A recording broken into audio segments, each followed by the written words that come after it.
All sports, all the time. There's heroes and there's legends. Heroes get remembered. Legends never die. This is the Spoken Podcast. Hold your ears, folks. It's showtime. I'm your host, Lance Twidwell. Man, that kid, he can ball, man. He can ball. Touchdown, Kansas City! Patrick freaking Mahomes, baby! Let's talk some sports, because that's what we're here to do. You are tuned in to The Spoken.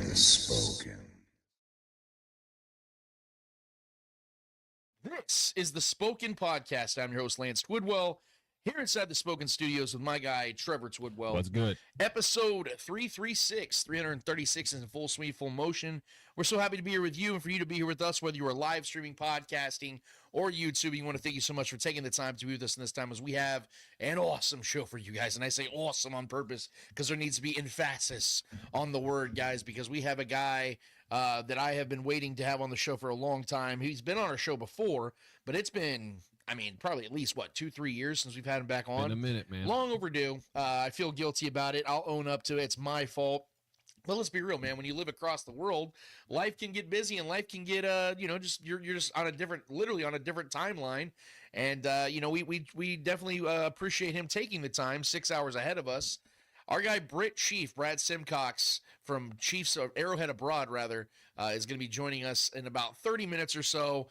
Great content creator, awesome dude altogether. And if you guys have not already been following him, definitely follow him. You guys will see that on the link on Twitter if you guys are watching on there.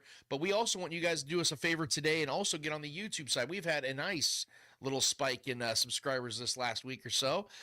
We are very grateful for all that, for all the newcomers that are here with us. We want you guys to know that this is not a show that is just here to talk at you. You know, there's a lot of shows out there that just want you to hear their opinions and you just sit there and listen. That's not what we're here to do. We're here to talk with you guys. We're here to have a conversation. That's what we actually want. We don't just want you to feel like that. We want you to actually be a part of it. So go to YouTube, go to the Spoken Podcast, hit subscribe, hit notify, hit like, hit share, hit all the cool buttons they have for you guys to offer. But the one we need you to hit the most, and the most important one, is the comment button. We want you guys to be a part of the show. Give us your takes, your questions, your thoughts, your concerns, whatever you guys have for us, man. We want you guys to be a part of the show. We want to give you guys shout outs for great takes, maybe even some bad takes. Let's have some fun today, guys. Let's have fun. Let's do what we do here every single week. Like I said, we have over 330 episodes of doing this. You guys know the routine, but if for anybody that is new, we want to thank you for being a part of this today. Trevor, how the hell are you doing, man? Doing good, man. It's been a beautiful week. The bye week has been some good time for some contemplation. Boy, right? We've been figuring things out, and I'm sure the Chiefs have been doing that. We've been, analyzing a lot of things on our end, and I hope the Chiefs have been doing the same. It's Bronco week, bro. You know what I mean? So it's been a lot of, like I said, contemplation, a lot of brewing. This week's been brewing, and this is a massive game for us. And just overall, man, good. I got volleyball going on with Scarlett. The kids are busy with school, things like that. We got, Thanksgiving break coming up soon. We got the holidays right around the corner here soon. So it's my favorite time of year, man. Yep. Spending time with people I love and, talking shit, whether it's football or whatever we want to talk about with the family and friends, doing the bonfires out here at the crib. Hell yeah. Man, doing great, bro. This is my favorite time of year. I'm thriving right now. It's the best time for me personally. So the Chiefs win would sure would make things a little even that much nicer for me. So yeah, bro, doing good, man. Ready to talk some ball, bro. Well, I just want to let you guys also know we have this new setting on our StreamYard. That's what we obviously stream all of our videos live. There's a setting now where they have multiple different viewpoints. So you have your landscape and you have your cell phone version. So if you're on YouTube, there's two different versions on there, just to let you guys know. There is one for your cell phone, obviously, like that, so it looks better when you're sitting there straight up, or the landscape mode. So whichever one fits you better, go to that stream. There's multiple options now. We actually just found that out today. It's a new system they have going on. So I thought it was pretty cool they're doing that. But it does make multiple streams on YouTube, just to let you guys know. Hopefully we're sounding good today, Trevor, because I've been working tirelessly on making sure we do. So I haven't seen any complaints yet in the chat. Speaking of the chat. They will let us know. Yeah, speaking of the chat, shout out to everybody that's in there right now. Like I said, there's multiple. Holy shit, Trevor. Julia Gulia's here. Let's go. What is happening? And Where are you been? She's showing love to your boy, too. What'd she say? She said, let's fucking go, Spoken. The Pats take by Trev is aging like wine. Bro, we're talking like a nice Pinot Noir. Don't jinx it yet. But it's looking It's good. not complete. It's looking damn good. The plan is on track. Trev's doing his thing, man. So shout Who out would to have thought they'd be a Tailgater. 9-win team right now? That's wild. Yeah, bro. dude, shout out that's probably the best. Honestly, of all of our predictions this year, that's probably been the best one of all. Especially Like, they win that you division, cooked bro. on I'm that one, telling you right now. And, Yeah. and I only had them losing 2 games this year, which they're probably going to drop at least 1 more or 2 more, probably tops, I think, because their schedule's so easy. So I can't see them losing more than 2. But they probably drop 1. I mean, the Bills could still get them. I know they got to go into New England, but right now, that schedule, the way they're playing, the way Drake May is playing, Yeah, man. the way that defense is playing, I mean, this past game against the Jets, they could have steamrolled them, I think, if they really wanted to. They just wanted to get in and get out. That was just kind of a wham, bam, thank you, man kind of situation. Won me money, too, by the way. I just want to Yeah, no shit. Yeah, shout out to you, man. That was a nice hit. But yeah, thank you, Julie. I appreciate that. I'm feeling good about it. Good to have you back, Jules. We missed you. Glad to see you back in the chat. Tailgater letting us know he's watching, or they are. I'm sorry, I don't know if it's a man, woman. I apologize. Watching you on our VR headset. Shout out. That is Hell yeah. technologically We are in your advanced. face. We are all up in that face, like Vin Diesel and Fast and No Furious. bubble. We are in All with your face. Yeah. Weird reference, I know, but go your with it. face. Trev, I don't want to waste any more time because like I said, we have a great guest coming on today. BRIT Chief's going to be with us in just a minute. I don't want to waste any time because Trevor, I got thoughts. I got a rant to get to. So without further ado, ladies and gents, it is time for Lance Rant.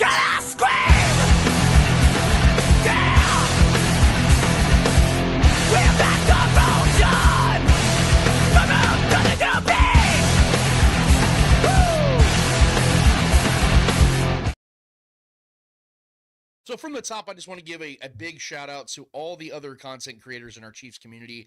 I put out a tweet, if we can put that on the screen real quick, Trevor, of just the Chiefs content creators. I just want to put this out here.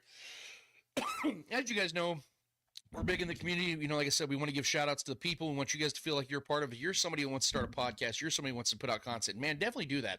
I was talking to an old buddy. He actually went to high school with Trevor and I's youngest brother. Shout out to Austin Thompson.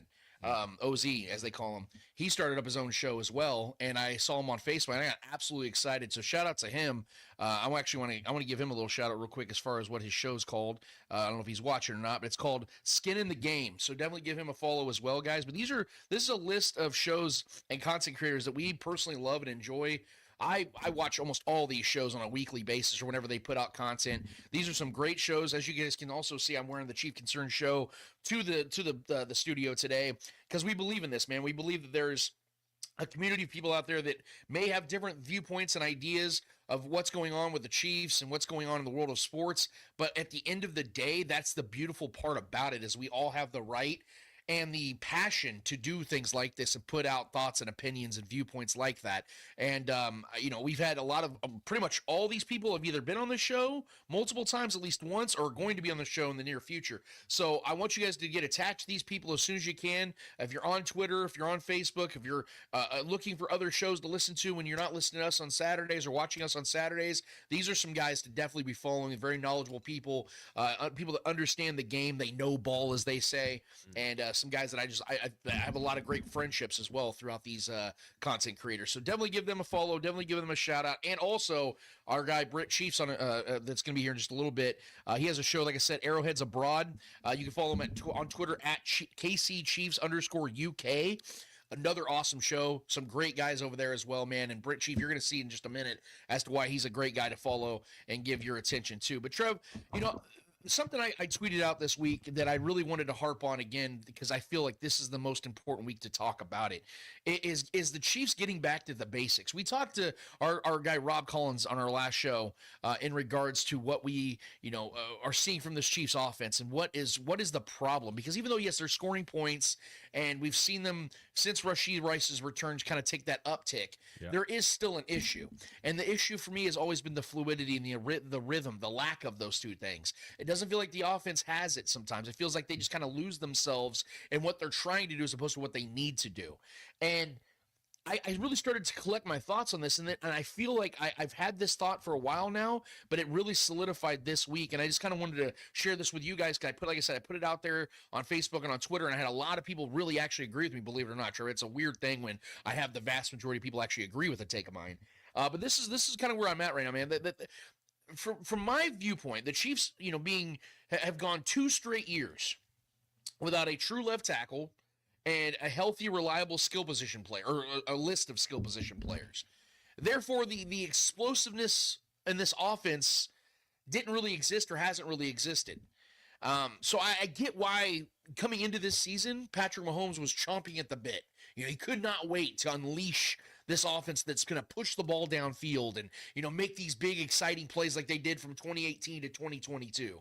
This is that fun offense again. We all like it. We all love it. And Patrick Mahomes loves it more than any of us because it's him that gets to lead that way.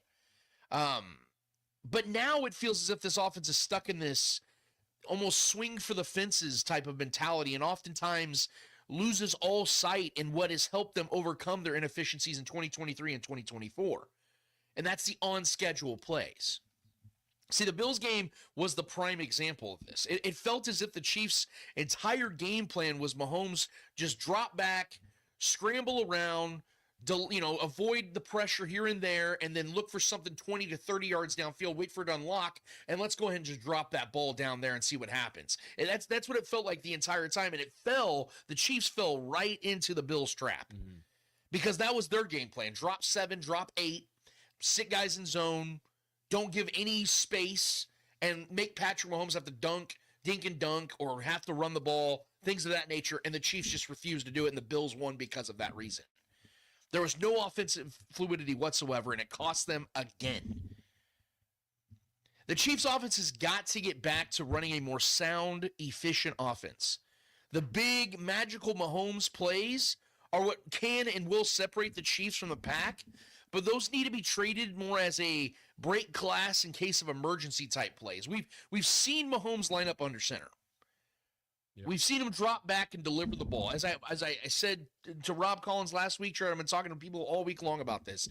My favorite game of the entire Mahomes era to this point, we've seen a lot of doozies, man. We've seen some fun ones, was the game against the Steelers, his third career start, when he had 6 touchdowns and 5 incompletions. That is unbelievably impressive. Had like 326 yards, completed over 70% of his passes, and the Chiefs won. But it wasn't the stats that wowed me, even though they're unbelievable.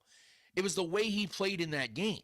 It was this 3 to 5 step drop, deliver the ball with precision down the field to Kels, to anybody else that was catching the ball that day, and make plays that way. It protected Mahomes where he didn't have to scramble around, take unnecessary hits. It didn't feel like the offense was ever out of sync. In fact, the offense was just clicking all day long. Do you expect that to happen every single week? Of course not. But that doesn't mean that you can't replicate it from time to time and keep that as more of a normalcy in your offense. Yeah. But the Chiefs offense has got to get more. It's got to get back to things like that, those type of plays. Like I said, we've seen them do it time and time again. We need to see it more because that alone opens up the run game, and opening up the run game opens up play action, which is when this offense is simply unstoppable. Because even though the Chiefs aren't going to run the ball a lot, especially with the injuries they've already sustained to their run game, even with that, you have to still make the defense respect the threat of it. You still have to get them people to respect the chance or the potential that you may run the ball here, even though they might not believe that you're going to actually dedicate yourself to a run game. We know that that's not how it's going to be here in Kansas City under Andy Reid. But you still have to be able to add that, like I said, that threat, that diversity to your offense. Otherwise, more defenses are just going to do what the Bills just did. And the Bills were one of the more banged-up defenses the Chiefs are going to face all season. And they were able to diffuse it. Yep. So that if the Chiefs want to play this downfield attack and push the ball downfield type of offense, set yourself up for the success and play things underneath. And that's how you get those shot plays. And if I know this, the Chiefs have to. That's my whole issue. If I can sit here, some dipshit fan that has 2 eyeballs that watches the games, I have to imagine the guys that are working 65 hours a week watching film can go, you know what? That's the problem. Because there's not a talent disparity. There's not a talent issue with the Chiefs. It's clearly just an execution issue. And does that not fall true completely on brand with everything we've been talking about this year about how when the Chiefs have lost games, it's not because they've just been simply outmatched or they just look like, oh my God, dude, they're just an inferior team.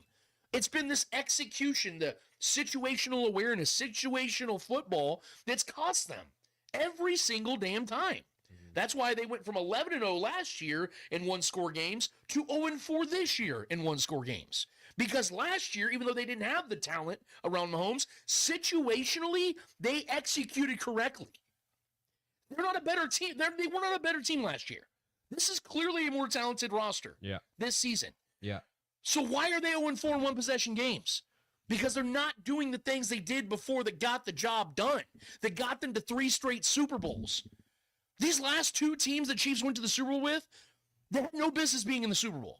Those teams had no left tackle, a disparity at wide receiver, a disparity at running back, issues on the defensive line, and they still got there, sometimes with relative ease.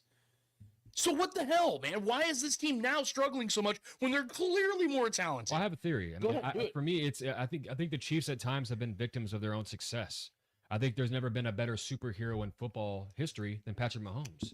And when you need to play hero ball, that means there's something going wrong, or there's a crime that needs to be taken care or taken care of. You know what I mean? And I feel like we play better with our backs against the wall. That's why we've been so good when we trail by 10. Oh, Chiefs are going to win. They're trailing by 10. Right. That's because Pat is so good at playing hero ball because his intangibles are insane and his ability to find ways to win when his back's against the wall. But we struggle when we know we should just win this game and just play straight up football and win this game. But yeah, like I said, we become victims to our own success because we've won so many games off just the heroics of Patrick Mahomes.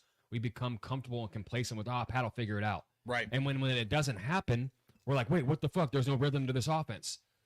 You can't have it both ways. Right. You know what I mean? So we got to find a happy medium. And I think a lot of that starts with having a solid running game. Running the ball 15 to 20 times at least a game. We don't do that. I think we've run the ball 20 times a game once this year, like 20 straight up rushes. You know what I mean? So, I think that's finding some balance. I think it will help Patrick Mahomes kind of set in and get the offense some, like you said, rhythm. But like I said, man, I think that there's a lot of heroicism to this offense with Patrick Mahomes, and I think Patrick's developed some bad habits out of that as well. Let's be very real. Like Patrick's try to wing it too much. I think Patrick needs to go and have 1-2 reads, and if he doesn't have it, throw the ball away. Next play. Stop trying to make something happen every time. And I get it. Like, we love it because it's the heroics of Patrick Mahomes, and that's what's made him great and who he is. Yeah. Like, right out the gate in 2017, when we saw him in that Denver game, like, okay, this guy is got it. But can he do the normal day in, day out, the routine type things? That's where we're struggling, is the routine, the vanilla. Yeah. You know what I mean? We're constantly trying to figure things out and make big plays out of nowhere. And, like, sometimes it's just better just to throw the ball away, take the next play, or don't take a nasty sack when you don't have to. It's completely avoidable. Don't hold on the ball too long. We don't need you to do that every play, Pat. I think Pat's developed some bad habits, and he's not, he's not exempt from criticism too. Of course what I mean? Last week was a horrible. The last game was a fucking. That might have been the worst game I've ever seen from Pat in a regular season game. Right. One of the worst I've ever seen. Especially knowing who he is and what he's capable of. So I think we've fallen victim to our own success because we've been so successful while playing games this way and just figuring it out against great teams. And in several Super Bowls, we've won Super Bowls coming trailing from behind every time. You know what I mean? So it's like I said, we know we can do it. But sometimes I would like to just go play a team straight up and just play some simple football. And we know we have the dogs. That's what's so frustrating. We have Rasheed back. We got Xavier Worthy. We have guys that can beat people over the top and underneath after the catch. We have Travis Kelce, one of the greatest tight ends of all time. We have Andy Reid, who can draw them up like anybody else. Just do that. We have Kareem Hunt, who can get the short yardage stuff. We have, we don't have the best running back room, but we have guys that can go get you 4 or 5 yards, a snap. You know what I mean? When teams are daring us to run the ball, run it. Right.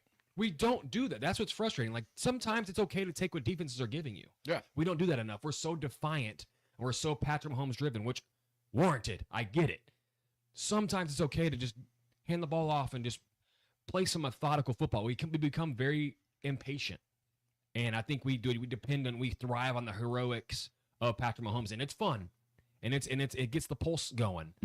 But sometimes I'll take a boring win if we run the ball 35 times. I'm fine with that. Like this week right now. If we go run the ball 35 times against the Broncos and win by 10, hell yeah. Let's go. Give defenses something else to think about other than Pat having to create something every play. You know what I mean? Have to be waving the magical wand all the time. Well, and so I just think we're victims to that success of that because we've been so successful while winning games like this. Yeah, that's a great point. But now that it's kind of like we're starting to lose some games like that, it's like, okay, we need some more consistent, just regular rhythm to our offense here. Yeah. Some Jared Goff.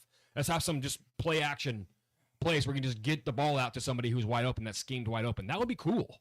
You know what I mean? Instead of Pat having to like scramble out of the pocket, But yeah, man, I just think there's a lot of that to this offense. I think there's a lot of just dependency on Patrick Mahomes just figuring it out, and that's not really fair to us or Patrick Mahomes. Well, if you're, and then to the point of, because we had years ago, I remember Brandon Kiley joined our show back when we were used to do shows in our brother Brandon's apartment, and Brandon Kiley was sitting across from me right where you're at, Trevor, and I was asking him these same kind of questions because even years ago I was talking about these things with the Chiefs and their issues in 2019. I remember he said, "Well, let's just run the ball through the air." Well, okay, in theory that sounds great. But that's the problem is the Chiefs don't do that. You can technically run the ball through the air by doing drag routes, and bubble screens and things of that nature. How many times do you see the Chiefs do that? Right. It doesn't happen. And that was my case against going after Breece Hall. Like, why are we going to go give up a 4th-round pick for a guy to run the ball, to give him 12 rushes? Right. You know what I mean? Like, if we're a team that's going to lean on a guy like that, cool, I'm with that. And let Patrick Mahomes just cook whenever he needs to. I'm cool with that. Have an elite running back, but that's just it's something we don't do. And I don't think I don't think we need like an elite runner. We never have needed an elite runner, But I mean, I just don't think I agree with you. I just think the balance is very off right now, and the rhythm is non-existent. Yep. We have guys that are so good, like Rashee Rice is a fucking superstar. He's a superstar. Getting the ball in his hands, anything can happen. That guy is so good after the catch. He's in my opinion, he's along the lines of the Puka Nakuas and the Jamar Chases guys after the catch. Anything can happen. Right. He's that good. So I understand that we can have a guy that can just do that. Kelsey used to be that guy back in the day too. Just get him in space, get him open. He's going to beat the zone no matter who's out. Whatever. We've had dogs on this offense. We have guys that can beat people over the top. We have Xavier Worthy when healthy is an absolute threat deep. But yeah, man, we need to get the ball out quickly, figure things out, get some rhythm, run the ball. You know what I mean? Like Kareem Hunt, when given the opportunity, as old as he is and as busted as a lot of people think that, as dust as a lot of people think the dude is, when given the opportunity, he's got burst. And the biggest he issue, doesn't have great downfield speed, right. but you need to get a yard or 6. Yeah. He's going to get it. And that's the biggest issue with the way they even use Kareem sometimes that we watch even in this Bills game where you got Patrick Mahomes lined up in shotgun. Yeah, and you hand it up to Kareem like that. I'm like, you guys do understand. Get him under center. He's a 30-year-old back. Yeah. Line up under center, get him a head start. Yeah. And then hand the ball off and he's already running as opposed to setting up a shotgun, gets the ball, and then takes off. That's not how this should work, man. Well, especially in the Bills game, bro. Like, that's what pissed me off the most. Like, they were literally the entire game daring us to run the ball. Right. They were bringing 3 and 4. They were never really blitzing us. They were never stacking the line. The box was very rarely stacked. They were just daring us to run the ball, and we just refused to do it, bro. Our guy, frustrating. Our guy John Harrison said, got up early, grouted the tile job, back home in time to watch your shows. Feel special. Shout out to Johnny Harrison, man. He's our capologist. He's our unofficial statistician. The guy, well, I don't make it official. He's our official statistician. So I'm glad that John gets to hang out with us live.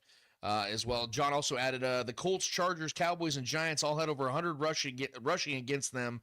They need to run the ball for balance and make them tackle. Don't get into long third downs and let them pass rush. I think he's talking about the Broncos and on top of that, too, let's be honest right now. Last couple seasons, offenses have been down across the league. Yeah. Offensive scoring has been down across the league compared to like the last decade because scoring was like going crazy, especially like the first few years of Pat's career. Yeah. Like what we were doing, like the Rams and Lions, a lot of these teams, and a bit the Ravens. Bills, a lot of these teams have been scoring in bunches, big, huge, explosive games. That's kind of coming down a lot. Right. Scoring's coming down a lot. Defenses are starting to figure out a lot of things schematically. That's slowing a lot of offenses down. Yeah. And the Chiefs got to stop being so, in my opinion, boneheaded. Right. Just living and dying by, you know what I mean? Like, take what the defenses are giving you, bro. Yeah. Like, if they're giving you everything underneath, keep doing that. We have the guys that can beat those guys in a race. If it's one-on-ones, you can get the ball out quick to Rashee or get the ball out quick to Xavier, even Hollywood Brown or even Kelsey, getting that little Hakeem the Dream move. Just get the ball out quickly. Keep moving the sticks. Like, we don't need the big play all the time. We don't need, you know what I mean? Like, I think the Chiefs need to kind of just reel it in and just play some straight-up smash-mouth football, run the ball, get the ball out quick strikes, first 1 to 2 reads, and then get the ball out if you need to. Throw it away, let the play the next play. Stop trying to, like, obviously, Pat, when need be, create things with your legs, do things what you need to do. Pat's been running a lot this year. It's helpful, but like at the same time, man, Andy Reid, I think, just needs to simplify the game a little bit more. It's almost like it's almost like the way this whole era started, where everything just seems so easy, and they're just throwing the ball all over the field. That I don't want to say that like ruined things, but like because obviously, the Chiefs have unprecedented success, but we're looking at the micro. We're looking at the micro issues. The reason this offense sometimes gets in these funks is, like I said, it's all self-inflicted, and I think it's because of the fact they're trying to relive the glory days of whenever they were able to do that. But guys, the reality is, even though, yes, Rashee Rice is awesome, his skill set to Tyreek's is completely different. It's not so fun. You can't run the same offense when Tyreek Hill's not here. It's not fun to go out there and run a vanilla offense because we all know Pat is a guy who's kind of an adrenaline junkie. Yes. Pat loves that. And I think Andy Reid is the same way. I think that's why they're a perfect marriage. Yes. That's why it's funny because that's why we kind of hated the dynamic between Andy Reid and Alex Smith, because Alex Smith was such a vanilla guy. Right. Andy Reid's kind of like this risque coach, play caller kind of guy who wants to drop some weird stuff and kind of like insult the opposition. Right. Andy Reid is a dog like that. So I think him and Pat have that same gene. They're very much, they want to like almost embarrass and kind of flex on the other team, but there's too much of that sometimes.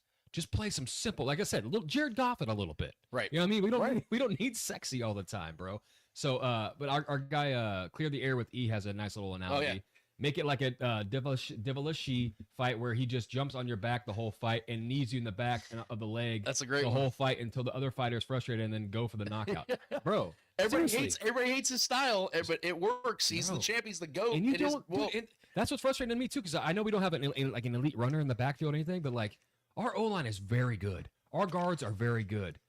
You don't think Trey Smith and them boys, Creed and them boys, want to just line up and just go run through motherfuckers' faces, bro, and let Kareem Hunt just work these dudes? All the offensive linemen on this team right now They would have love better, to just run better the run fucking ball. grades than they do pass grades, because that's and actually, we've seen it. Right, that's what's so confusing about it. It's like, so you build an offensive line of guys that can run block so well, but you're not running the ball. Like, or run some RPOs a little bit more.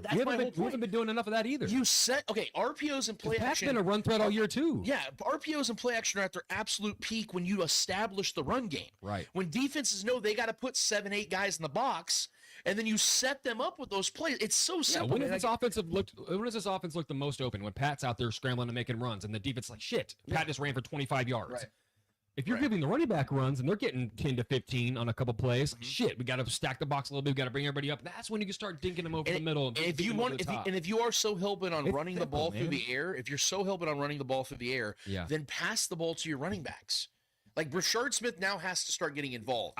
He has to. I fully expect him to be out of the bye for sure. That's a part of the game plan that needs to be integrated. I don't know when our guy Brad Simcox will be here. I'm assuming in the next couple of minutes. So Trevor, you just give me the flag whenever he gets down. But the one thing I do want to add before he gets in here is we obviously know the news that Josh Simmons is back. He's practiced. He's been a full participant all week. And I'm going to hold that thought for just a second because Trevor just gave me the eyeballs. And when I get the eyeballs, I know what that means because we are in a position to have a great conversation. So I hope you guys are ready for this. It's been too long. I own up to it. It's my fault this is taking so long. But you know what? I'm making things right that have been wronged. We are so honored. We're so pleasured to have the great, the one, the only, from Arrowhead Abroad. A great show, by the way, that I failed to give a shout out initially to, and he called me out for it. It's totally fair.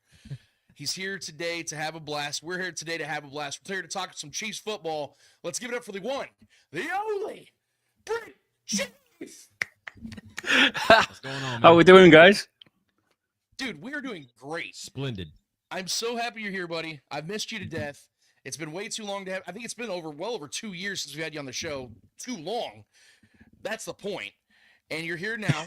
And first of all, how the hell are you? How the hell is your computer doing? Because you told me there was a little bit of an issue, man. Is everything all right?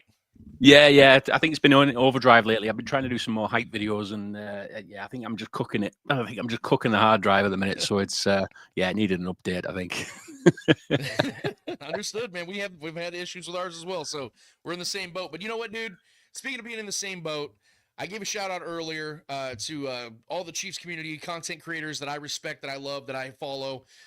You guys are definitely one of those shows out there, man. Arrowhead Abroad. I mean, you guys have been doing this thing for a while now as well, just like we have. Kind of just, give the people a little synopsis of what's going on out there with you guys, man. How often are you guys putting content out there? What's been some of your guys' viewpoints on things out there? Like, because I know that, with everything growing on the other side of the pond, if you will, what's been the vibe in that region, man, when it comes to football becoming more of or American football being more of a prominent figure out there, man? Yeah, I mean the Arrowheads Abroad podcast has been going on for quite some time. I actually took a step back from it because I did quite a bit of work in for local Kansas City kind of stations and stuff, which was absolutely fantastic. And I've actually kind of taken a step back from that since then. But the guys at Arrowheads Abroad are just they're sending out podcasts every now and again, and just keeping the wheels moving on it, And you're right, Lance. It's massive over here now. The Chiefs, because they've got the UK market now. There's an open door now, which is fantastic. Where we're talking with the Chiefs quite a bit, and they've actually done a watch party recently in London, which was I unfortunately couldn't get to it in the end, but the lads went down there, and it was a great time. They've had such a great time. The Chiefs were down there. We had the KC Wolf, or the UK version of KC Wolf, there as well, which was good.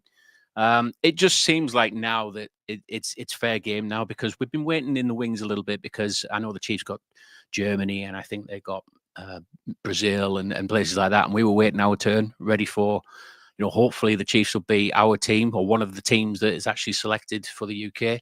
Because obviously we've got the Jags. I think we've got, who's the other one? There's a few others anyway. I can't remember. It doesn't really matter, does it? But the Kansas City Chiefs got the UK market, and it was fantastic for us because, like I said, the gates are kind of opened up with the Chiefs organization now, which means we can now start doing things with them and arranging these watch parties, and hopefully, fingers crossed. I mean, I've not heard anything yet, but fingers crossed, there could be a rumor that there might actually be an Ireland game. That's just out there at the moment, because I know they've been using quite a lot of the kind of Irish media as well, which is brilliant. The guys in the Irish media for the NFL is absolutely out of this world, and what they've done over there to actually bring all of that to the likes of Dublin.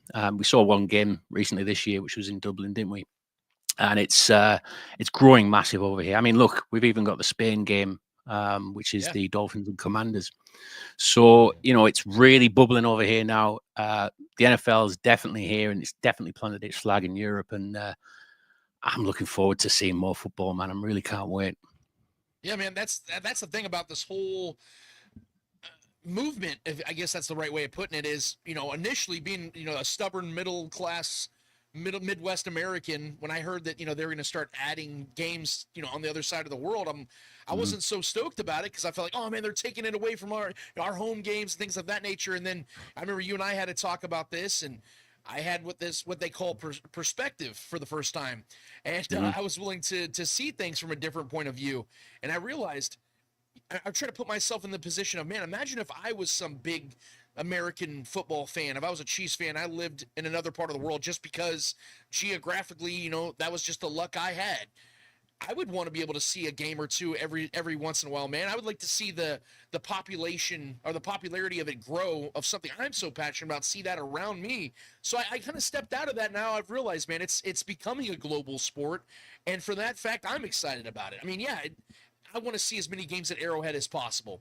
But if I know there's a fan out there that, say there's some 10-year-old kid that is the biggest Patrick Mahomes fan, and he knows that him and his dad get to go to that game, and it's in, Wembley or wherever it's at, that's a great scenario in my mind. That gives me real peace. That makes me feel good about that, man, is that opportunity for that kid to make those memories with his family. He'll remember that for the rest of his life. So he'll be able to tell his kids and his grandkids those kinds of stories. For that, man, I think it's more than worth it. So I know it's a business move in the grand scheme of things, but it's good to see that. But, Brad, I want to get your thoughts on everything on the field right now, man, because, Trevor and I, we jumped on the show, and my initial rant, if you will, today was talking about the Chiefs' offense and the issues I'm having with how they play at times, in particular in games like this Bills game. We had our guy from Kansas City's Fox 4's news channel, Rob Collins, on the show last week, and I addressed this with him as well, and he agreed with me.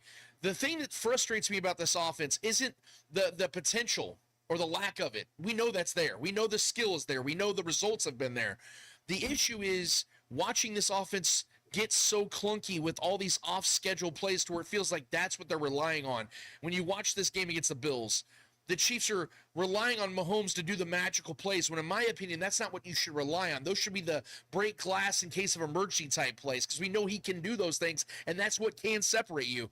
But the on-schedule plays are what I want to start seeing more of. I want to see Mahomes line up under center, hand the ball off, line up under center, 3-step drop, deliver the ball, protect himself from himself sometimes. There needs to be more fluidity in this offense. And you saw in this Bills game, that's the trap they fell into. The Bills said, hey, we'll drop 7-8 guys in zone. You beat us underneath or you run the ball. We dare you to do it. And the Chiefs refused to do that. And they just kept trying to chuck the ball downfield. Patrick Mahomes scrambling around. And that's why he completed less than 50% of his passes. That can't continue. They have to get in the film. They have to understand that the best way to execute an offense is to be in scheme, to be fluid. And when you need a big 3rd down or 4th down play, let Patrick do the magical things he does. But that's not something they should be relying on, especially as he's getting into his 30s now, because we know that you age quickly in this league. Is that the same way you're seeing it, Brad, or do you think they need to continue to do the way they're doing and it's just going to work out? It's really a strange one because over the last few weeks, I suppose, when we obviously got the likes of Rashee Rice back, there was a very much a hype up, wasn't there? That it was like, right, here we go. This is what we're going to actually see because we've got everybody fit again. The offense looked as though it was cooking a few weeks prior to the Bills game, and you just thought, this is it now. We're going to kick on. We're going to make sure that this team has got it now. We're going to show you exactly what this offense can do. And it did for a while seem like it was back like 2019 offense for a bit. But you're right. I think what a lot of teams are doing now are actually cutting out that long, deep threat. And they know obviously you've got the likes of Worthy and you've got the likes of Rice and obviously Travis Kelce as well. You've got a good offense there that Mahomes really wants to do the Hollywood passes. I always call them the Hollywood passes because that's the kind of thing that he's looking for, isn't it? It's the big show game. It's the, it's like, big time football, and Mahomes really wants to kind of showcase his arm. But I think a lot of these teams, especially the Bills have been built for a while to try and beat the Chiefs, and they have been in the regular season a lot.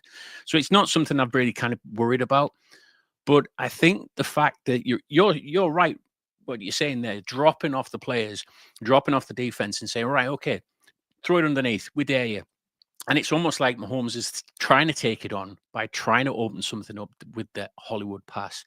And I think it's something what Trev said earlier, actually. I was watching the show before I came on. And it is almost like Mahomes needs to just take what's given to him. And we've been so used to seeing the game manager type quarterbacks in the Chiefs for a lot of years. And, a check down sometimes, that would be nice. A screen, that would be nice. Short routes, that would be nice. Just something that would keep the ball rolling, meticulously rolling down the field, but using the run game, that seems to be one of those that the Chiefs don't really kind of put a lot of stock in towards it. Yes, we've got Kareem Hunt, and I love the fact we've got Kareem Hunt back. It's fantastic that we got him back because seeing the early days of Kareem Hunt when he first joined the Chiefs before the incident, he was trucking guys like there was nobody's business. And it was that kind of player that I thought, that's what we need. Now we just need somebody a bit more dynamic who is probably like a Breece Hall, is like an A-Chain or something like that can really open up these defenses. And if the defense is dropping off like that, give it to the running back, do the short plays. And that's the thing that I think Mahomes needs to kind of click into gear, is going, right, okay, this is what they're giving me. This is what I'm taking. And if it's a boring game and we win the game, it's still a win, isn't it? So I'm with you guys on this. I'm 100% with you guys that this is what Mahomes, I think this is more of a Mahomes issue than it is actually a coaching issue or a offensive coordinator issue. Yeah, okay, there might be some bad calls there, but I think Mahomes just needs to really start saying, right, I should stop being the man as often as I am. Yep. That's a great take. And it's funny you mentioned some of the things you mentioned, because I'm always a solution-driven person. I don't like to be somebody who just complains about a situation. I like to be somebody who's like, okay, I'm clearly pissed about this. I'm bitching about it. Let's find a solution, or let's find solutions, and let's start throwing stuff against the wall and see what happens. So if we can put it on the screen here, Trevor, my 3 solutions for the Chiefs moving forward, it's deeper than just the offense. It's also for the defense. I want to get your thoughts on this, Brad, if that's okay. So my 3 in-house solutions, because obviously the Chiefs didn't do anything during the trade deadline. This is what I think the Chiefs need to do. They need to give Ashton Gillotte more snaps than Charles Omenihu. We've seen Charles Omenihu plenty. He's played almost 300 snaps this season, and him and Ashton, he played 84 more snaps this year than Gelati, and their numbers are almost identical in pressures, tackles, and sacks. That's an issue. So give the younger player that's got more potential at this point of his career more of those snaps. That's my first opinion. The second one, utilize Xavier Worthy's speed with more jet sweeps and outside rush attempts. We've seen that for whatever reason this season, maybe it's due to the injuries he's sustained, Xavier's not that downfield threat we all anticipated he was going to be. He just has not been that. I don't know why. Maybe that'll change, but that's not the case. Okay, well, they're also not running the ball. So if they're not going to do either thing where they're not going to utilize him downfield and they're not running the ball, utilize him in more of these gimmicky style of plays that can open up some of these downfield plays like we've been talking about. My third and final one, get Leo Chenal more involved at edge rush. I'm not saying he's the fix at all. I'm not saying he's going to be the guy that, that just takes him to the next level. But we have seen in spurts when Leo has gotten chances to go after the quarterback, it has added substantial pressure. It has added something, an element they have been missing from their other guys on a normal basis. I like the fact that Spags utilized these cool corners and safety blitzes, but I also kind of like it when he uses his linebackers at getting after the quarterback, and I think Leo, by far, is the best at getting after the quarterback of all the linebackers on this team. What do you think of these three solutions? And if you have any others, man, feel free to add them. Yeah, I mean the one about Worthy, I think it's interesting to say that separation wise, he's not getting it. And that to me is actual concern, because you would think somebody with that kind of speed would easily get some separation downfield. And I would throw something in there of using Thornton a bit more, because he already got that rapport early on in the season. He was showing some great plays, man. He was really looking like a real decent downfield threat that Mahomes was really opened up to. And we've not used him since Rashee Rice came back. But, I mean, I suppose, who do you kind of drop? You got Hollywood Brown there and you got Worthy. But I agree with you. I think using Worthy more of a, I don't know, DeAnthony Thomas kind of role would be something that you've nailed on, really, because a lot of the jet sweeps was a key part of his game. He was a fast, speedy player as well, wasn't he? He was one of the fastest in college. And if you're using Worthy in that, and they did use that previously with Worthy. I think the first game he played, he scored it was almost like a jet sweep or a handoff, wasn't it, from Mahomes? Yep. The Ravens, yeah. And making that kind of transition from, okay, yeah, he's not really that separating deep threat that we need, or that we've got, that we actually need. Let's just kind of mix it up a little bit. Let's get these defenses really questioning where he's going to be and what's going to happen. And then you've got that silent threat of Thornton right now as well, because I think if you can manage to get all four of those clicking somehow, I think this really kind of mixes it up a bit more and gets the defenses questioned a bit. That's great. Yeah. But going back back to what you were saying about Chenal as well. Yeah, I absolutely agree with you on that as well. He's been really one of the bright sparks of this team so far this season, and I want to see more of him.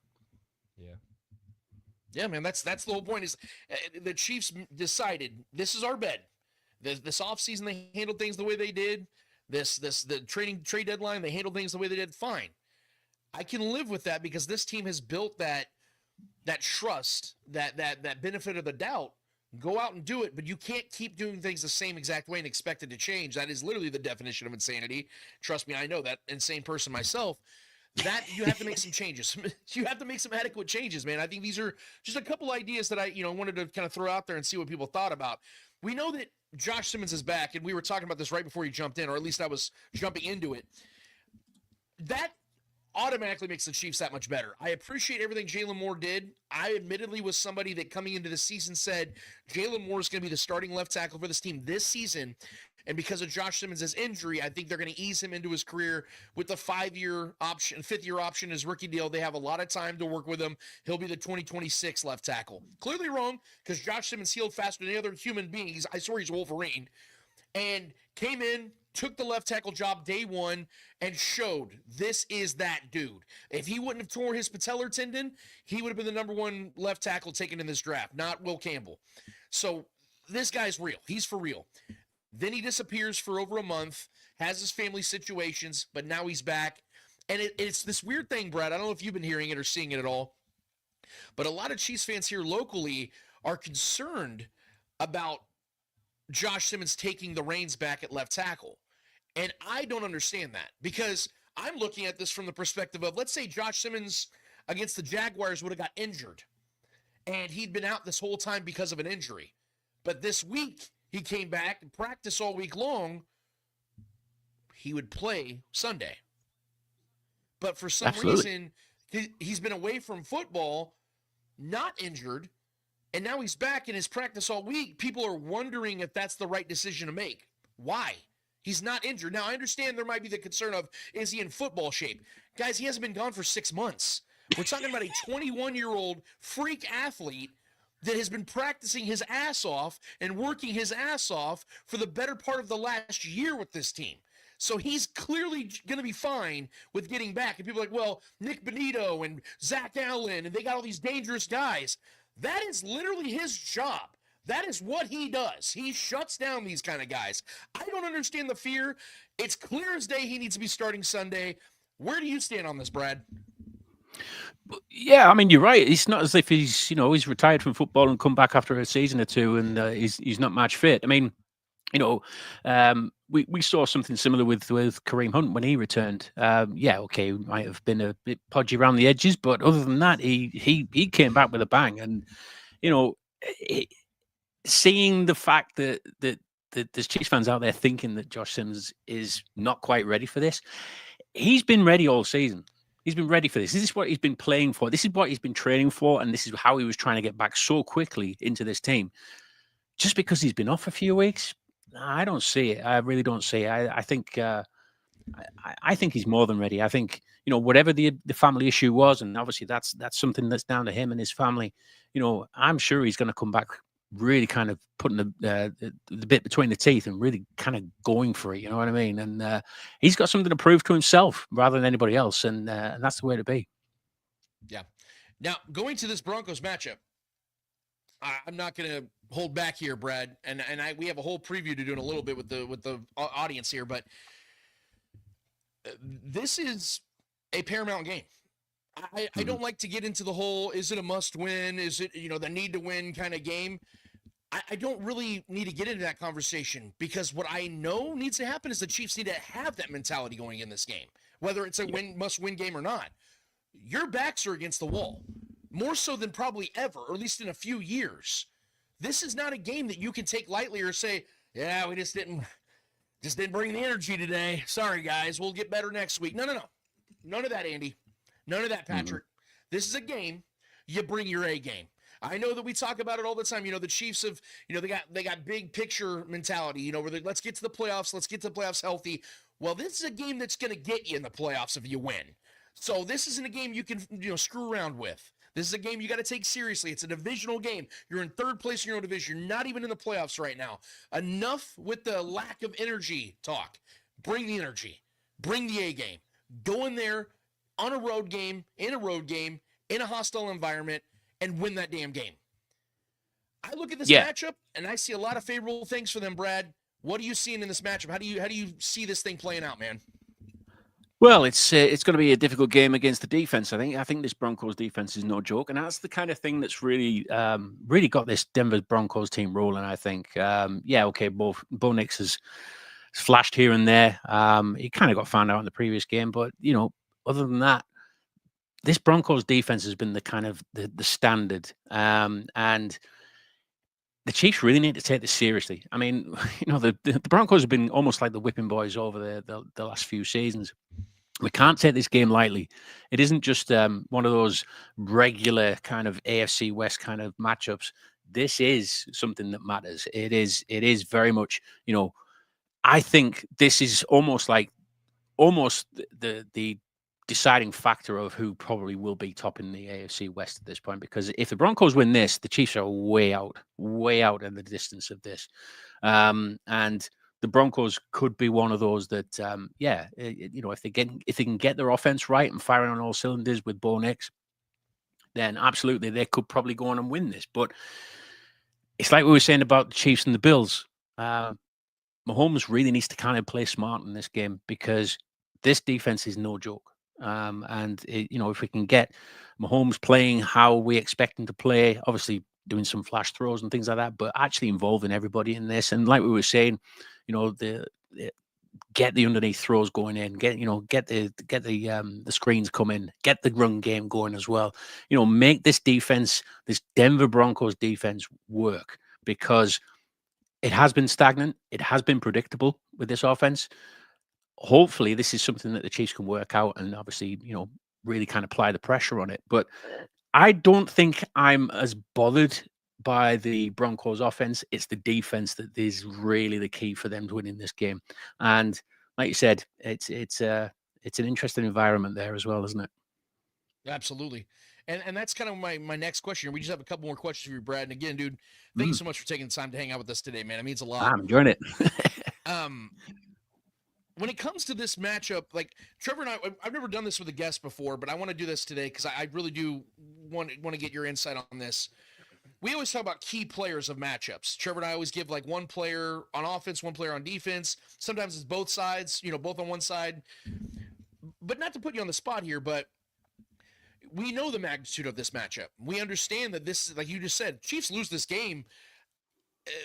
I would dare to say the AFC West is probably out of the question for the Chiefs. Like maybe they go on a big run and the Broncos go on a big losing streak, possibly. But you're talking about you don't have the tiebreaker with the Chargers. You don't have the tiebreaker with the Broncos. What I'm basically saying is there needs to be a step-up factor with some of the big players. We know that Chris Jones has been a guy that we have all been able to rely on for many years now, for a decade literally, of being the dude. And it has not been the case this year, and you're seeing the defense suffer because of it. Even though the defense has been good this year, they have not been able to get adequate pressure on the quarterback, and that has cost the Chiefs a lot. There's, several other players that we could talk about when it comes down, but I want to get your thought. When it comes to who needs, like, we're looking back, and we're saying the Chiefs won this game because of these guys. Who are those players to you, man? You can list off 1, you can list off 10. It doesn't matter to me. Who are the players that have to step up in this game, have their game of the season to win this type of game? Bluntly, I would say Juwan Taylor needs to be the one that steps up in this, because if Nick Bonito's coming off that edge, man, he's no slouch. And I honestly think that the Juwan Taylor, he's got the ability. There's no doubt in that, but it just seems to be some of these mind farts every now and again where he just forgets he's a football player. It's frustrating a lot of the time, and I just think Juwan Taylor, he's getting the money for this team. He's getting the money in a very highly paid position as well, and I just think he just really needs to step up. If we can get that side sorted, then we can kick on from this, because obviously Simmons coming back on the other side is obviously a key thing as well. But I just think Juwan Taylor, he just needs to really kind of settle in with this and really kind of key into the moment, because like I said, Benito's a quick edge, and if he gets past him, I mean, Mahomes is going to be running for his life again, and it's going to be similar to what we saw with the Bills. And we can't have that. I mean, you're looking at the Broncos defense. So I think it's a base 3-4 defense. They're agile. They're coming at you at all angles. And if you've got that issue on the right tackle, I think this is probably where it's won or lost in this game, because teams have seen if you can suppress Mahomes and you can stop him scrambling. I mean, that's probably one of his favorite sides to scramble to anyway, on the right side. So if he can't scramble out to that right side and Benito's in his face, that's going to be a huge issue for this. So Juwan Taylor really needs to step up his A game on this game. I'm absolutely sure of it.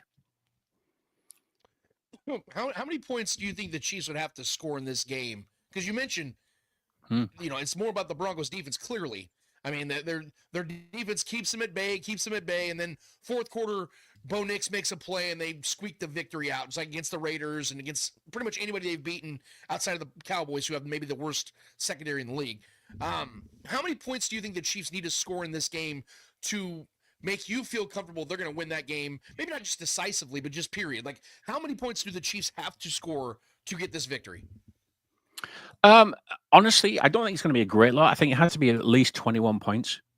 I don't think the Denver offense has got it in them. I think their average is something like, is it 17 or 19 points? I think it is. Yeah.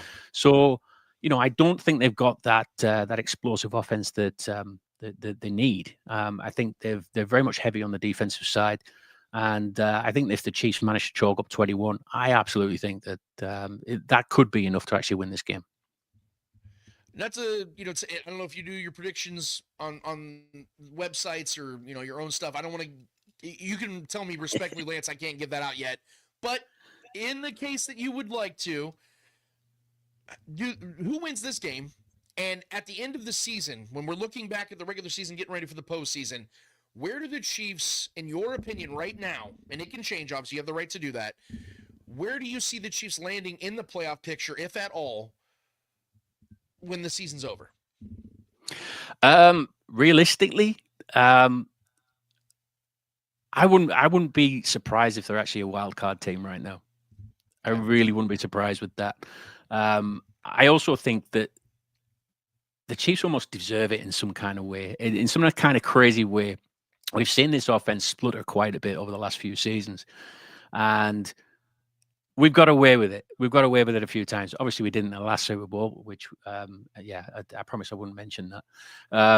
But I honestly think that the Chiefs almost diced with death a little bit, especially last season. That offense was getting one-score games. It was just squeaking wins every now and again. It was doing just enough to get the wins. This is different now. We need to be really keyed into the fact that we've got an explosive offense back again. We've got everybody fully fit. There's no excuses on this anymore. We really need to unload, basically. And Mahomes is using a lot more people. There's a lot more wide variety of receivers that he's getting now, which is great. And it's a good sign for us when he's doing that. And he's not just honing in and he's spreading it about and he's making sure that defenses are trying to work out who's getting the ball next. But I honestly think that I think the damage has already been sort of done so far. It's not really defeatist attitude to think that, because the Broncos have obviously got 2-game head start on us at the moment. And, depending on how everything goes this time, it could be 3, So, realistically, at the moment, I would be setting my sights realistically at a wild card kind of playoff run. And it'd be good to do it from the wild card rounds. It's, more Chiefs football. Obviously, we wouldn't be getting a bye week and things, but, the playoffs are a different kettle of fish. And we've seen that with the Bills. They can't really kind of get the games won in the off season, which in the postseason, which that's where Chiefs kind of come alive. And we've always said the Chiefs have to get into the playoffs. Right. And it doesn't matter how they do it, as long as they get there. I think that's when the season starts. When they get into the playoffs, that's when it starts. Well, in a weird way, it would almost maybe help. We talk about Patrick Mahomes' legacy in comparison to Tom Brady. It would, in a weird way, in your scenario, if they were to become a wild card team and go to the Super Bowl and maybe some strange, situation they win it, that would almost, I could say, maybe take Patrick Mahomes' legacy to another level, because I don't believe that Tom ever did that. I think every time he won a Super Bowl, he was obviously the division winner, and I think that would be, something, because we always talk about, before Patrick went to Buffalo in the divisional round, and then the Baltimore in the AFC Championship in 2023, the people were using it against him that he always plays home games in the playoffs. Let's see what he can do in the road. And then he goes in there and wins both those games. That definitely upped his legacy. That definitely took him to another level. I feel like that would maybe do that for him, because I think there's only been one team since I think 2010. It was the Tampa Bay Buccaneers in 2020, which doesn't really count because it was a COVID year, that have won a Super Bowl as a wild card team. And according to what I'm reading right here. So it's only been one time in the last decade plus. So that would be a rare occasion to see, just like it was a rare occasion to see, Patrick Mahomes the first time since Kurt Warner in 99 or 2000 to be a NFL MVP and Super Bowl champion. First time since the early 2004 Patriots to be repeat champions. Patrick's already been doing these things. So that would be very on brand if you think about it. So let me ask you this question in a very roundabout way. If they were to be that wild card team, do you have the confidence that they could go on that run and win another Super Bowl, win their 4th Super Bowl as a wild card team?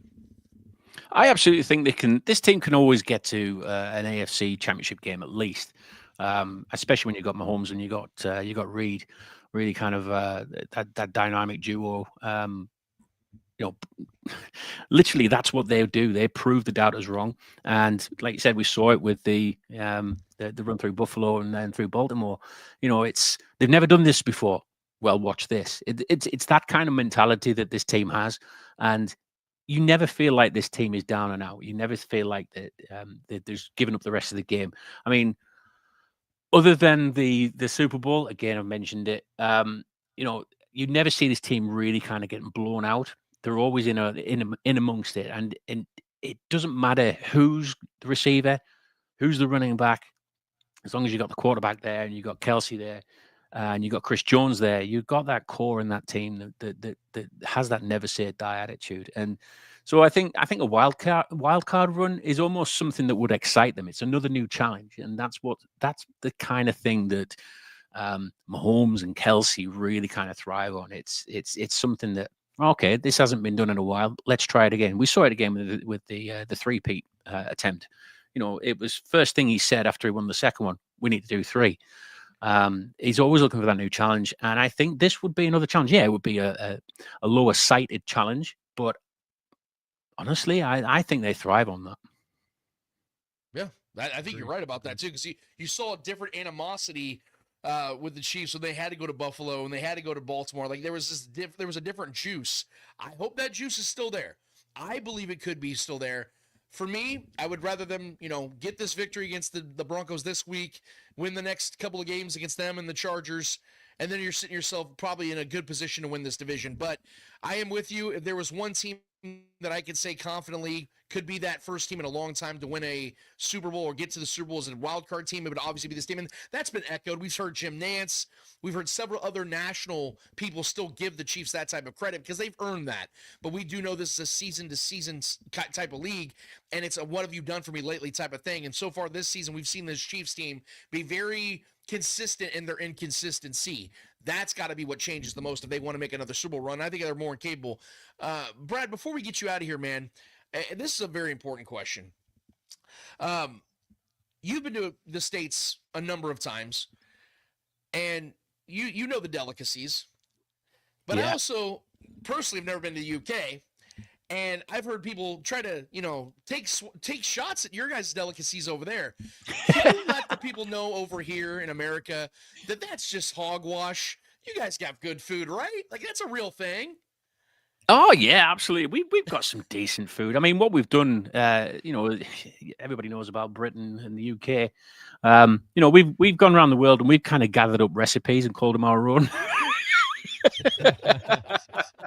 We've colonized a lot of places and we've taken that delicacy and said, all right, this is British now. But you can't go wrong with the fish and chips. You really can't. The fish and chips. When you think of fish and chips over in America, I've had this out with a few people, and they're all thinking fish and chips. You have like chips with your fish, and I'm like, yeah, but they're like, it's not chips as in like as we would call crisps. It's big fat chunky fries, and lashings and lashings of vinegar on it, and loads of salt on it. It's very unhealthy, but it's great. But the batter and the fish is cooked in a certain way that. Honestly, if anybody tries it over from America, it's like it's like a taste explosion. It's fantastic for you. That's the only thing I would say that is something that you have to try over here. I would obviously say, have you heard of a Greg's before? Greg's? Yeah, you were the one actually told me about it. Have I told you about Greg's? Yeah, you did. I'll never forget it, dude. You talked about it on this show. It was like 3 years ago. Greg's, man. Greg's. It originated in the northeast from where I actually live, and Greg's has just gone on this massive kind of trajectory of being the English dish. It's like a pasty or a sausage roll, or you can get a pizza slices. Nothing like that in America. Like pizza slices like that, aren't they? But Greg's, it's cheap and cheerful. But yeah, once you know you've had a Greg's, you'll love it. But biscuits and gravy over there. What's the issue with biscuits and gravy over there? We think of biscuits and gravy. We think of custard creams with a bit of Bisto beef gravy poured on the top. What is the deal with that? I've tried it as well, and I just thought I can't get away with this. You got to understand, dude. In America, we are really obsessed with being fat. So anything that can get you fat, we eat it. You know what I'm saying? Anything with tons of carbs and fats at the same time, sign us up. It's true. It's true. The rest of the world likes. Can I being die healthy. off That's just eating not a this? thing we do here. Absolutely.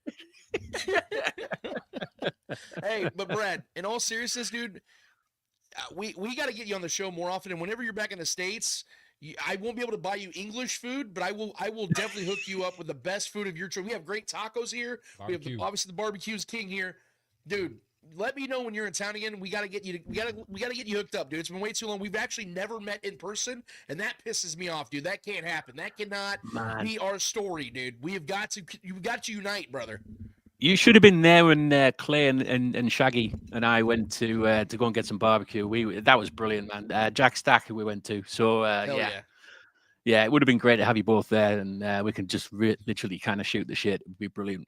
Yeah, dude. Hell yes. Yeah. I mean, you gotta make the trip. I know it's not easy. I know you got your own life and everything, but dude, you gotta make time for your boys over here in America every once in a while. Oh, that's my life over there, man. That's my life. Yeah. I love it over there. I've been there twice now, and I went there for the Baltimore Ravens game, the banner drop, my first ever banner drop, which was fantastic. And I went 2017, which was that was the kind of mind-blowing experience that I'll never ever forget. And I met so many people there, and it's fantastic. Been to Miami, I've been to Florida and places like that, and nothing really compares to the Kansas City barbecue, and the friendship and the culture over there is brilliant. Love it.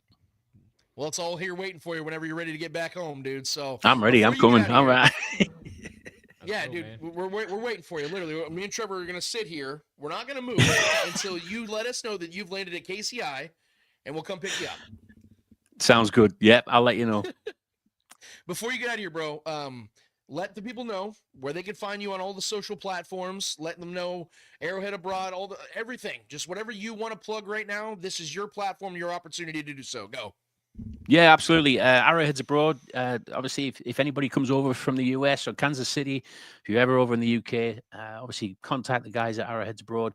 It's on X or Twitter, which is at KC Chiefs _UK. And like you said, just drop us a line, drop us a message, and we're happy to have people over from Kansas City or wherever in America just to come over and just kind of watch a game, have a beer with us, have a Greg's.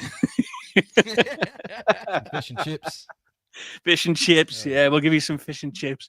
But yeah, if you want to contact the guys, we'll get back to you straight away on where we can meet up and have those beers. Hell yeah, brother. Well, Brad, we really appreciate it, dude. I know you're like 6 hours ahead of us. I know it's not late yet, but you made time in your afternoon/evening, and for that we are humbled, and we very much appreciate you, man. We love you to death, man, and we definitely gonna have you back on the show soon. Okay. Oh, look, seriously, guys, love you guys.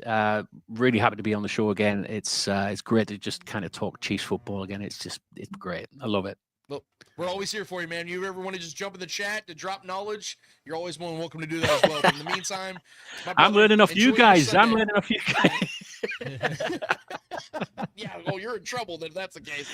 Nevertheless, dude, again, thank you so much for taking the time. I hope that Sunday's good for you, just like it's going to be good for us. Let's get this W, man, and let's keep things pushing. And in the meantime, keep dropping all the great things you put out there, man, and keep being the great person you are. And everybody go and give our guy Brad Simcox, the BRIT Chief, a follow. Thank you so much, my brother. Cheers, guys. Thanks very much. Go Chiefs. Absolutely. Go Chiefs, brother. That's right. That's our guy, Brad Simcox, man. Definitely go give him a follow. Like I said, one of the friendliest, coolest, most humble guys you'll ever meet. Always welcoming to everybody that he comes in contact with. He was so cool with me years ago when he started talking to me on social media and just presented himself as just a dude. He didn't come at me hostile or weird or anything like that. Like a lot of people do, which is totally fine. That's, other people's choices. But he was always nice and kind to me. I met him through our brothers Shaggy Shane and Clay Windler. So definitely would go to the pub with that guy. Dude, no question about it. Trevor and I aren't even like big drinkers, but I would have multiple pints and a good fish and chips with my dude. And we would talk Guy Ritchie movies. We would do whatever the hell we want to do because we'd be in the motherfucking UK. You know what I'm saying? So again, give our guy a shout out. Give him a follow. Give him some love. Our guys that all cubed up said, biscuits and gravy is a fat kid's dream. All Southern grandmas love making their grandchildren offensive linemen. Haha. Bro, so true, dude. Biscuits and gravy is my favorite breakfast, so I'm right there with you. Hell yeah, with some sausage gravy, bro. Boy. Sign me up Sausage. any day, bro. It's sausage. it gets nasty real quick. I can kill some freaking. It becomes very NSFW, if you will. You know what I mean? So absolutely, bro. That's all. Yeah, now I'm freaking hungry as hell. That sucks, dude. Yeah, might hit up a Denny's. But no, Greg, bro. Shout out to our bro, man. Love you, Brad. Thank you, man, for being here. It means the world to us, bro. You take the time all the way across the freaking world, man, to be with us, man, over here in Kansas City. So, Trev, I do want to continue the conversation before we get to the people, just real quick. I wanted to get your thoughts on the Josh Simmons thing.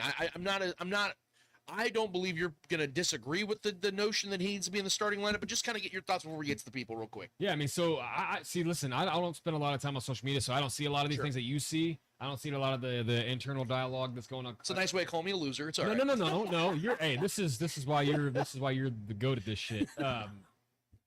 So the discussion is whether he's going to start or be ready to start. That's what's going on. I'm not sure what's really going on with as far as the people. For me personally, if he's practicing all week, there's no excuse. Right. There's no reason to think he wouldn't start this game. Quite frankly, we need him to start this game.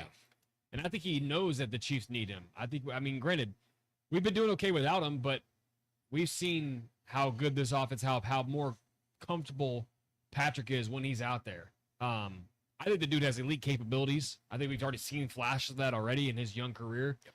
So any edge we can get on this game, especially against this defense and a divisional foe, we need every edge we can get. And I think that guy being out there against this defensive line is a massive need right now. So I'm on board with him being ready to go. Like I said, our guy John Harrison in the chat earlier said, if you've been practicing all week, that means you're good to go.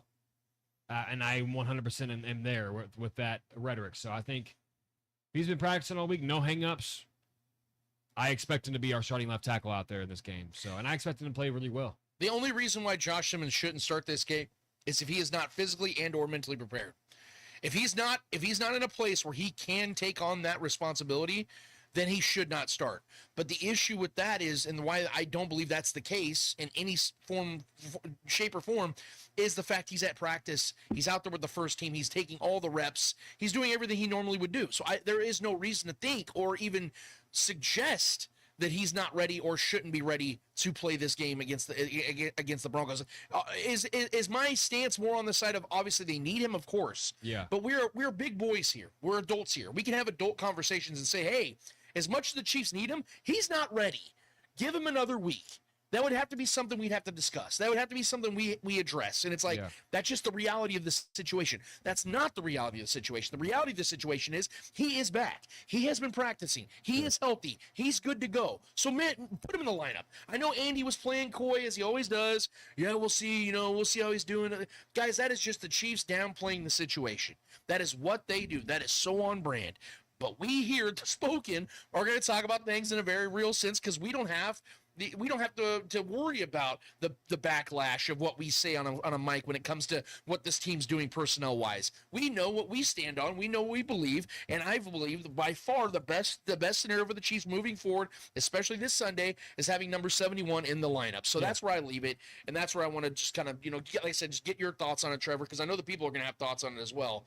So go ahead. Our guy over at Clay over at Red Tribe Cinema chimes in and says Mahomes is 19-1 in AFC West road games played in North America. So, yeah, I mean, and like back to the situation here we were talking about. I mean, I want our best players on the field at all times. You know what I mean? That's the goal. That's the obvious. I mean, I'm saying the obvious right now. But back to the conversation too with about this matchup about the struggles of the offensive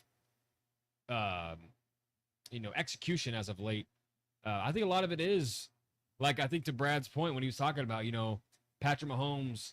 As soon as we won that second championship in a row, he's like, I want a third. I think this team is kind of addicted to dopamine. Yeah. You know what I mean? Like, I think the success, like I said, my point before we had Brad on, like, I think this team is kind of like addicted to that. This is kind of who Pat's always been. You live and you die by it. Not that it's a negative thing, but I think it can be to a degree sometimes, even with, Pat's cadence and Pat's ticks when he wants that next play. What is he doing? Yep. What's the typical Pat? He's flicking his fingers and give me that next play. I think sometimes you got to reel Pat in a little bit and like, listen, bro, slow the game down a little bit. We don't need to keep go on to the next thing and keep trying to get that next hit. I think we're punch drunk. I think we're punch drunk as far as not being punched, but like wanting to punch the other team and have that haymaker all the time.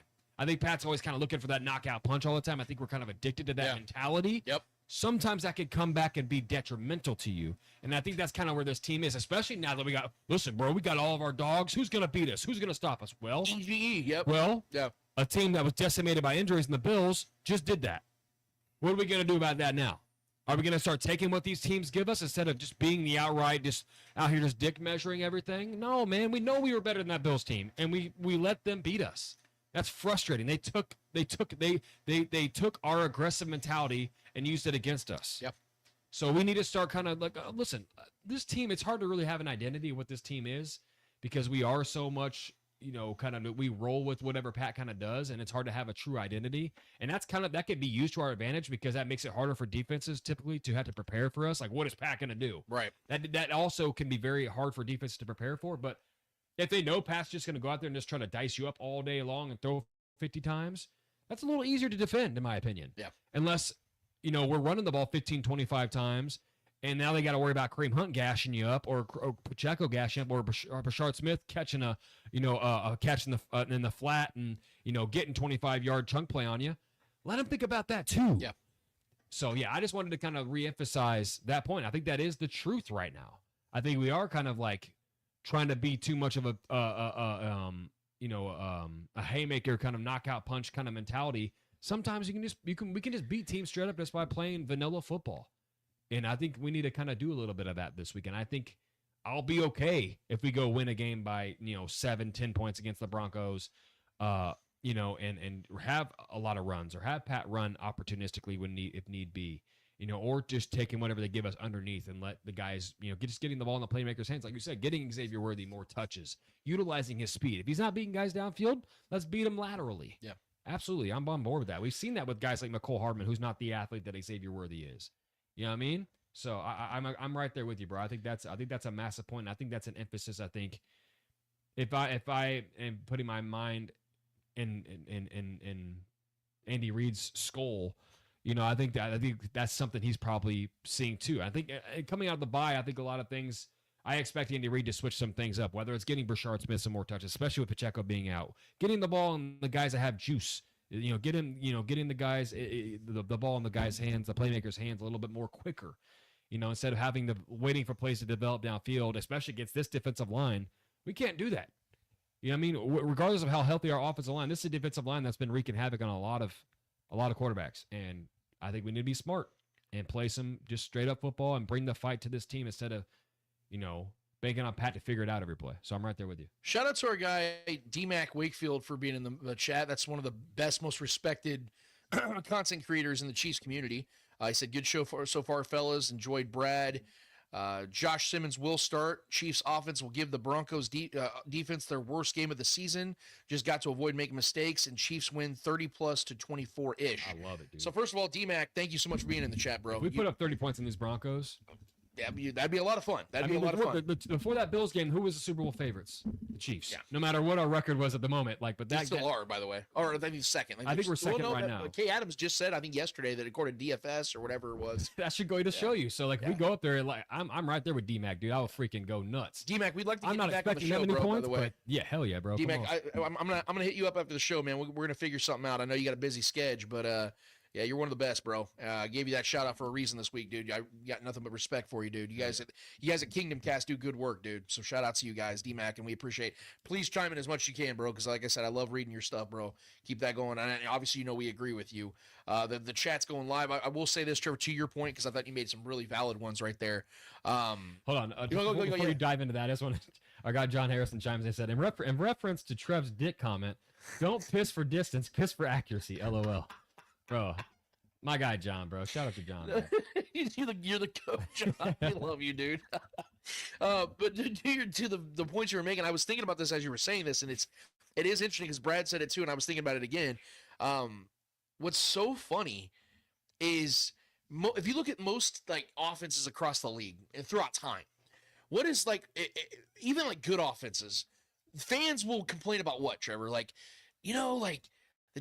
We got this stuff down, like the basics and things, but I wish this offense had a little more explosiveness. I wish they could make more plays downfield and make, those crazy plays that just kind of, can elevate a team's confidence and get you that victory that we just can't. Because you mentioned Alex Smith about how like Andy Reid had to like bore the offense down for him because he was so limited in what he could do in the air. And we would complain about that. You remember me, man. I was like the leading me and Clay were like the leading. That's actually how Clay and I became friends. It's through our Alex Smith hate. I'm not even kidding, by the way. That freaking the meme where you just go hand in hand. Yeah. You son of a bitch. Yeah. Like that was running on the beach. That's together. How it like started. And it was because this offense was so damn limited in explosive plays because Alex Smith couldn't make those plays. What I find so funny about us now is that we're sitting here talking about, we have the explosive shit down now. Listen, but can they get back to the basics? It is can we get a little more Alex Smith in this offense? It is a complaint from privilege. It's crazy though. It is a privilege. But it's not wrong. No, it is a privilege grievance though, for sure. Because Pat, stop trying to be so great all the time, okay, man? You know what I mean? It's like it's true. It is true though. Right. It is sometimes you got to reel Pat in from kind of trying to be freaking Mike Tyson all the time. Right. Dude, trying to knock everybody out. Like, bro. Pick them apart. Give me a little Muhammad Ali. Razzle dazzle. Float around every once in a while, but like, throw that jab them. Dude, you know what I mean? Like, dude. So like, I do think we're gonna see some of that coming out of the bye, and specifically this matchup ties in perfectly. That's why I don't think we'll score 30 to D-Mac's point. But dude, D-Mac, if you feel like we're gonna go put 30 on them boys, like I'm with it. Yeah, I love it. I think there could be a defensive score, but the way that the Broncos offense have been playing, they've been very turnover prone. They've been making a lot of mistakes. So I think this is a great spot for our defense, even just as much as I think even more so, honestly, the Broncos defense. So I think this is an interesting matchup coming out of the bye for us, bro. See how we're going to attack this. This is a tough matchup on paper, right? So I think that's why the spread is as close as it is. And this is another team that knows us well. But yeah, I feel confident in this one, bro. Well, let's get into it real quick, Trevor. We had a lot of people in the chat, but I want to get to this preview because I want the people to hear what we have to say. And by the way, our guy D-Mac said he's down to get on the show. Yeah. So we're gonna definitely figure that out. And if anybody doesn't already follow D-Mac, you need to change that today. He's, like I said, he's one of the best. What I love about him is he gives you a very articulate thought, and he also breaks down film really well to the point where idiots like me can really process it. Because there's a lot of people out there that just talk the big language. You're like, I don't know what the hell you're saying. Here comes the airplane. but D-Mac does a great job. Drop my damn pen. D-Mac does a great job, and I respect the hell out of it, man. So like, yeah, so we're gonna talk after the show, but let's get to this preview real quick, Trev. Yeah. Let's look at the injury report for both teams. And you will notice a massive discrepancy on this. Is it on the screen, by the way? I don't know if it is or not. But yeah, the injury report is out there. It's official. This is from the Chiefs.com. Matt McMullen tweeted it yesterday. You could see a massive discrepancy. So if you look at the Chiefs, they have one player out. The Broncos are going to have 4 players out. And it's not just the number of players, it's who is out. So J.K. Dobbins, the fifth in rushing yards this season, is out. With a foot injury. Pat Surtain, which is a massive loss because he's maybe the best defensive player in the league, at least the best corner in the league, is out with a pectoral injury. Alex Singleton is I think he's gonna be out. He has an illness. I don't know what the illness is. They didn't really specify. Hope he's okay because that can always be kind of scary. And Jonah Ellis, their guard, is going to be out with a hamstring injury. That's a massive loss as well. Whereas the Chiefs are just going to be out Isaiah Pacheco. And that's kind of where I want to start this conversation real quick. We have an honest conversation about Isaiah Pacheco. Yeah. I have been telling you guys for years now that this is going to be an issue with Isaiah Pacheco because he is a guy who gets hurt. This is going to be the 12th game now that Pacheco has missed since week 2 of last season. Now, obviously the Chiefs are 8-2 in that span and are 10-3 without Pacheco since 2023. So they can win games without Pacheco. That's not the concern. My concern is him in particular playing such an important role for the team moving forward this season. But the Chiefs needed to take the running back position more seriously this offseason. That's the point I was trying to make. Trevor, you and I talked about this when we put up our mock drafts. We had several guests throughout the offseason. We had our Mike Williams is from All Chiefed Up. We had our Marcus Dash who's from Chief Concerns, Tasia Dash. We had In Harm's Way, Daniel Harms on the show. We're talking about these things time and time again, and they just didn't do it. And look, I give Pacheco nothing but credit for being the contributor he's been for the Chiefs. He's been nothing short of a solid contributor. He was a starting running back for a back-to-back Super Bowl winning team, that's prestigious at worst, especially when you consider the fact that he was a 7th-round pick, and getting anything out of a 7th-round pick is a plus, let alone what he's been. But he's also been injury-prone, and this was evident a year ago, and the Chiefs still did nothing to upgrade and improve that position. They came right into 2025 with Pacheco as their starting running back, and that, to me, was them falling short of making their offense better by adding a more reliable, durable, and more skilled player in the backfield. And I get that we all enjoy Brashard Smith, as we've talked about. The Chiefs are probably going to have to lean into him a little bit. And we might even have high hopes for him. I know, Trevor, you definitely do. I'm growing into that as well. But just like Pacheco, he's a 7th-round pick, and even if the Chiefs were to stick the landing with another running back in the final round of the draft, how much can we realistically expect from him week in and week out? Because he's paired with a 30-year-old Kareem Hunt who's still awesome in his own respect, but we all know that he's awesome in spurts. So the question has to come full circle again. When the Chiefs are without Isaiah Pacheco, how do they execute? Is it going to be any different, or is it going to be the same? And when Isaiah Pacheco is back, what impact does he actually bring to the offense? Because if he comes back and he doesn't bring real impact to the offense, the question then is asked, why is he the starter for this team? I have been hammering it home all offseason and all season long. Kareem Hunt should be the starter of this team. Kareem is better. Not just because of what we all love about Kareem. It's the fact that it's almost like by default. Because we know that Pacheco will not stay healthy. He's just a better vision runner. He's a better guy. He's better hitting the gaps. He's better always gaining yards, always moving forward. Pacheco just... I've never been a big Pacheco guy. I like him, the person. I like what he's contributed. He's had one really good year with us. But yeah, I mean, I agree. I think we've always agreed. I think Pacheco or Kareem's always been the better back. Right. He's obviously clearly the guy that we need to when we need a yard or we need a 3rd and 2, 3rd and short, or goal line run. He's automatic. Right. That's a very reliable thing. That's a very important thing to have in your team. Not every team has that. Yeah. We've seen the stats. He's been more reliable than the tush push. Yeah. That's outrageous. That's a play that people are wanting to get banned. That's an illegal play. Do they need to ban Kareem Hunt at this point? Shit. You know what I'm saying? So, like, that's a guy who's valuable. And I think when given the ball, even on regular, 1st and 10 runs, he's looked better. Yeah. You know what I mean? And people want to act like this guy's dust. Like, he's not great, but he's better than Pacheco, bro. Yeah. And I agree with you. And there's somebody else in this running back room I think is better than Pacheco also. So, yeah. Yeah, and that's the debate I think is going to rage on throughout this season, and there's no question about it. This next offseason, the Chiefs have got to take the running back position more seriously. I think they're going to, just because they're going to have to. It's no longer let's just run it back and see how it goes. No, there's no more running back the running back. It is time to take it seriously. When it comes to this particular matchup, losing Pacheco in the grand scheme of things, I don't think it's going to really affect things for the Chiefs. I think they're going to be able to move the ball or do what they need to do with or without him in the lineup. The biggest reason why is because I think the Chiefs know without question they're going to have to throw the ball in this game, but in a different way than what we've been seeing from them over the last couple of weeks, like we've been alluding to all day long. The Chiefs are going to have to run the ball through the air in this game. I'm not saying that Kareem Hunt's not going to get touches. I'm not going to say Brashard Smith's not getting touches. What I'm saying is I think that Patrick Mahomes is going to have over 40 pass attempts in this game, because they also know that Pat Surtain's absence is massive. And knowing that you have Rashee Rice back, because here's what we've been talking about all season long, Trevor, about how this game, to me, is the no excuse game for the Chiefs. We saw at the beginning of the year, 3 plays in, within 3 offensive plays, the Chiefs were without Rashee Rice and Xavier Worthy. And we're like, well, the Chiefs are going to not have as much of an explosive offense because your 2 best receivers are out. What are you going to do? Yeah. And then they get both those guys back, and almost simultaneously, their left tackle's gone. So then you're like, well, they're making up for not having Josh Simmons. So you know what? They have some explosiveness, but they're just not going to be as in rhythm because your left tackle's gone. So you're just going to have to make do. Those excuses are both gone.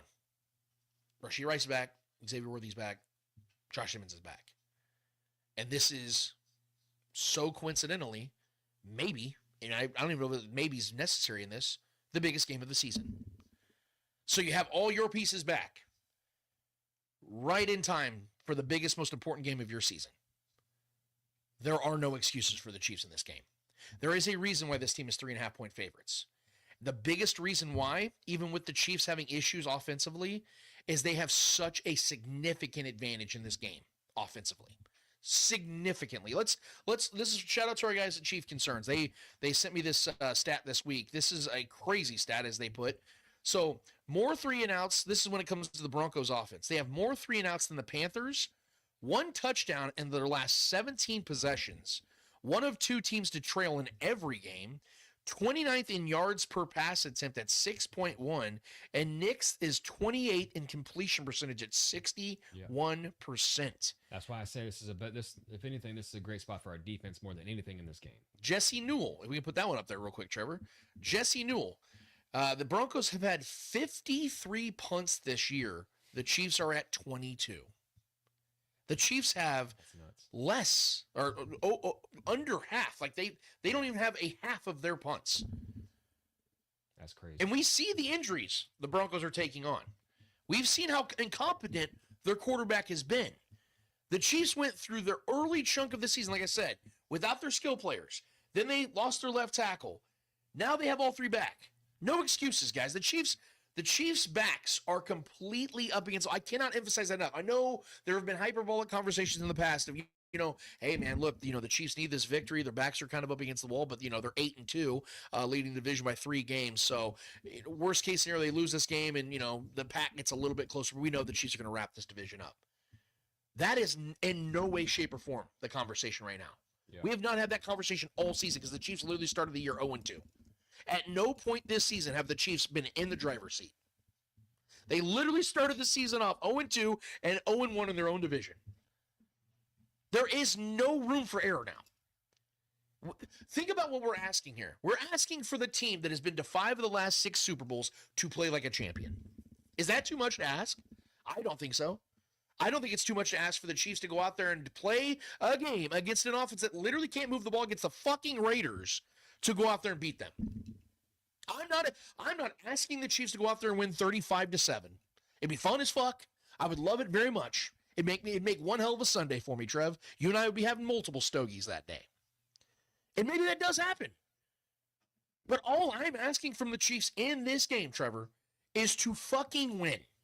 Play situational football. Be aware of what is going on.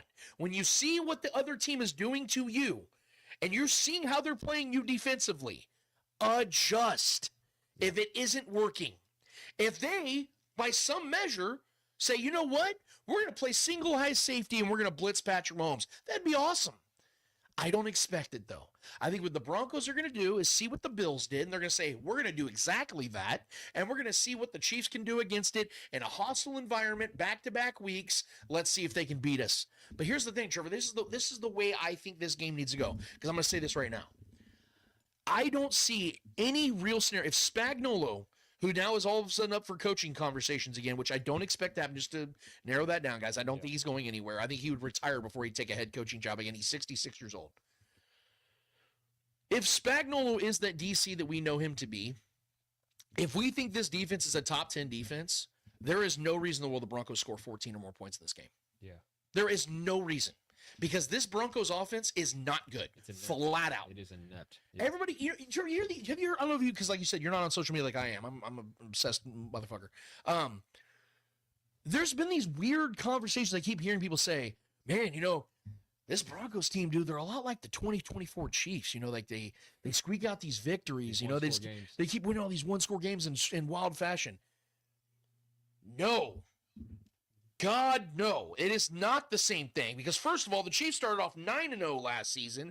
The Broncos are 8-2, so it's already invalid. First of all, just from record point. The reason the Chiefs had to win games like that last season was because they had a myriad of injuries to skill position players and didn't have a true left tackle.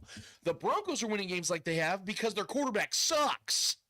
There's a massive difference, guys. So these are not the same two. I just wanted to throw that out there real quick. But this offense is terrible because Blow Nix is their quarterback. And he has been bad all season long. And I've been hammering this point time and time again. That is why you're seeing the Broncos be known for what, Trevor? When you think of the Broncos, what do you think about? Like, what are they good at? Their defense. Exactly. Sean Payton is an offensive coordinator as a head coach. So that pisses him off. And I don't know if you've been hearing reports, but players in their offense are confused because he's running all these different packages with constant rotations. It's confusing their players. I don't think it's helping Bo Nix. I don't think Bo Nix is good, but I don't think that Sean Payton's doing him any favors with all this overly overlapped bullshit that he puts into his offense. Well, now they're down their best offensive player in J.K. Dobbins. Right. I mean, I know Cortland Sutton's been a pretty good player for them this year. He's been decent, but You lose that reliable running back, that veteran running back who's been the workhorse for that team this year.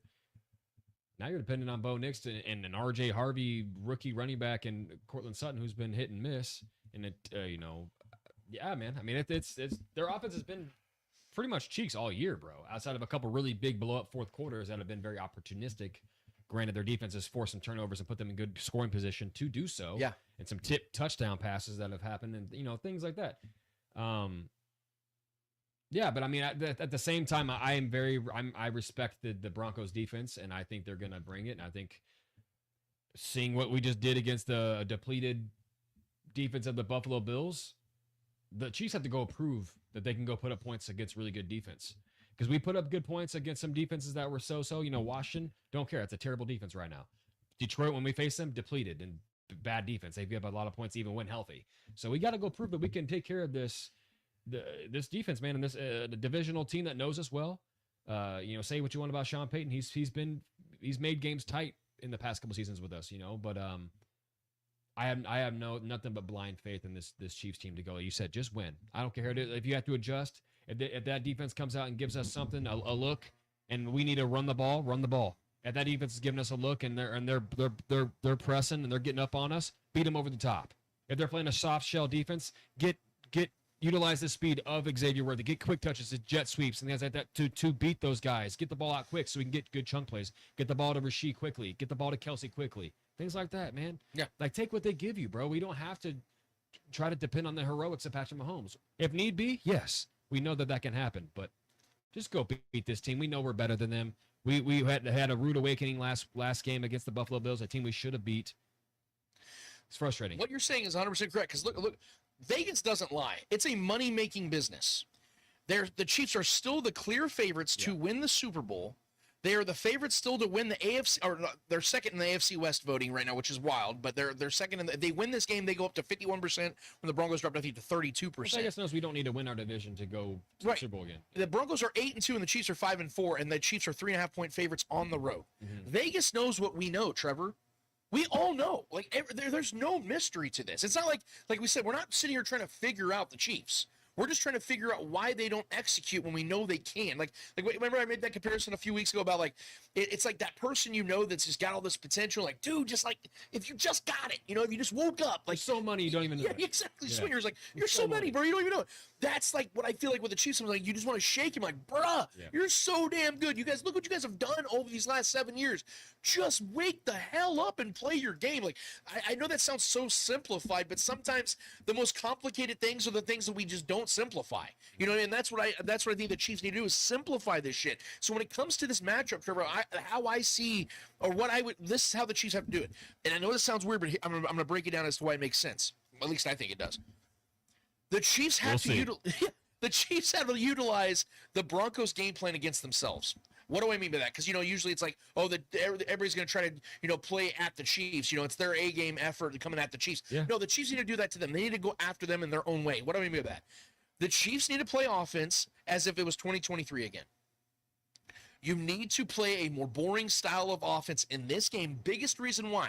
Yeah. Because the clear strong point of this Broncos team is their defense. They're without their captain, their best defensive player, and they're going to get tired. That's why you need to play that style. You need to play a very short game.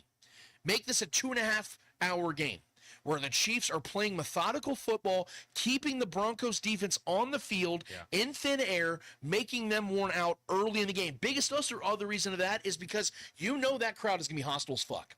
That Broncos crowd, to their credit, can get loud and rowdy. Oh, yeah, that's a tough place to play. They know what this game means. The Broncos fans know, dude, if they win this game, they pretty much wrap up the AFC West. Yeah. So this is going to be an insanely hostile environment. Keep your offense. Let Patrick Mahomes, who's a freaking psycho and loves these environments. Remember when, I was talking about Rob Collins, the Buffalo Bills fans are throwing snowballs at him. He's laughing. Yeah. He's loving it. That theory fell flat last game, though. Right. I know, but I'm saying relish in what you can be on the road. Be that villain that we all all know Patrick loves being. Like we were talking about earlier about, when you're on the road against the Baltimore Ravens and the Bills, and there was that juice. Yeah. That FU mentality the Chiefs have. Of course. Get back to that. Get this crowd out of it. Keep the defense on the field and wear them out. Make them have to earn every single stop, because they'll get them because they're a good defense. They'll get a stop here and there. Make them earn every single one of them. Make sure every single one of them's on third or fourth down. Make sure every single time. Do not get ahead of yourself. Don't try to make the go for broke plays unless there's somebody just streaming down the field wide open. And on the flip side, the Chiefs defense has to make sure that Bo Nix is only getting to what he knows he can do, and that is the dump off screen stuff. We've seen this time and time again where Bo Nix cannot make plays when it's 5 or when it's 15, 20 yards down the field. That's not his strength. Do not allow a single thing down the field, because on the flip side, with the defense being on the field and the crowd's going to be riling as hell, they're waiting for that big play from Bo Nix to go nuts, to go ape shit, and that's going to swing everything in the favor of the Broncos. Because what you don't want to do is allow Bo Nix to get into any type of rhythm. You don't want him to feel good about himself, because right now, the last game he just played, he experienced a series of boos multiple times in a home game against the Raiders where he put up 10 points. The pressure has never been bigger on Bo Nix. If he comes into this game and you 3-and-out him multiple times to start this game, his confidence is going to drop even further, and that crowd's going to get unbelievably insufferable. They're going to be so pissed off because they know how much this game matters to their seedings, to their season as a whole. They know this is the opportunity to kill the Giants. They know this is their opportunity for their team to put themselves back into prominence. They haven't been in over a decade. It is time for the Broncos to, in their mind, it's time for them to do that.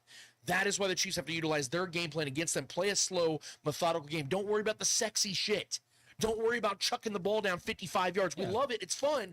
But you need to keep your offense on the field, and you need to make Bo Nix feel even worse about himself. Yeah, I do not think this is a game where we need to figure something out offensively. I think our offense is going to be fine moving forward for the rest of the season. This isn't a game where we need to go score 35 points. This isn't.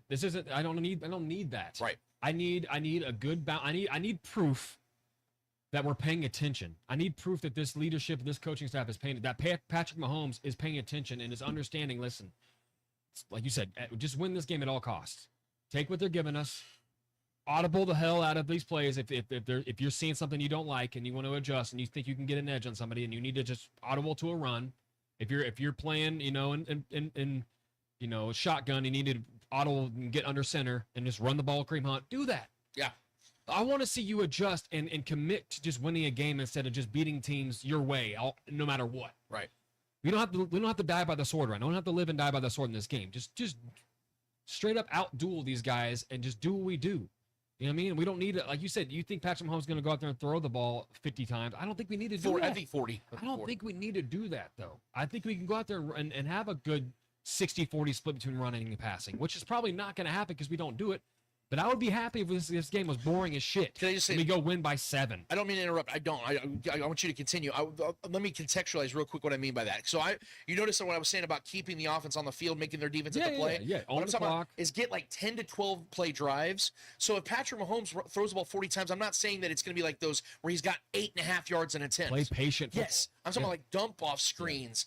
Slant patterns, screens, stuff like that, where he's throwing the ball a lot, but it's not like 8 yards an attempt. Like I said, where he's chucking it down the field 40 times. I'm saying keeping them on the field, run the ball 15 to 25 times, throw the ball 35 to 40 times, and you have 65, 70 plays of offense. If the Chiefs get to 65, 70 plays of offense, that means they control time of possession, and that Broncos defense got wore the hell out. So I don't expect, I'm with you, Char. I don't think it's going to be this blow-up spot where the Chiefs score 34 to 38 points, but I think they need to control the game offensively. They need to keep the Broncos limit Bo Nix's possession so that way he starts getting desperate and makes some really costly errors, because we know he does that as well. We know he likes to try to ace the ball and try to make those crazy ass maverick plays. What happens? Throws a pick. That's what the Chiefs need to do, is set them up. So limit his possessions, limit his opportunities, and make sure that Patrick Mahomes dictates the pace of this game. That's what I want to see from this Chiefs offense. That's all I'm asking. If there's one thing you're confident in this game more than any other thing, offensively, defensively, whatever it is, what is it? I think it's going to be if you could put a bet on something, not necessarily like a straight bet or something like that, but just like, I'm so confident that this coach is going to have his guys. For me, I'll just say for me,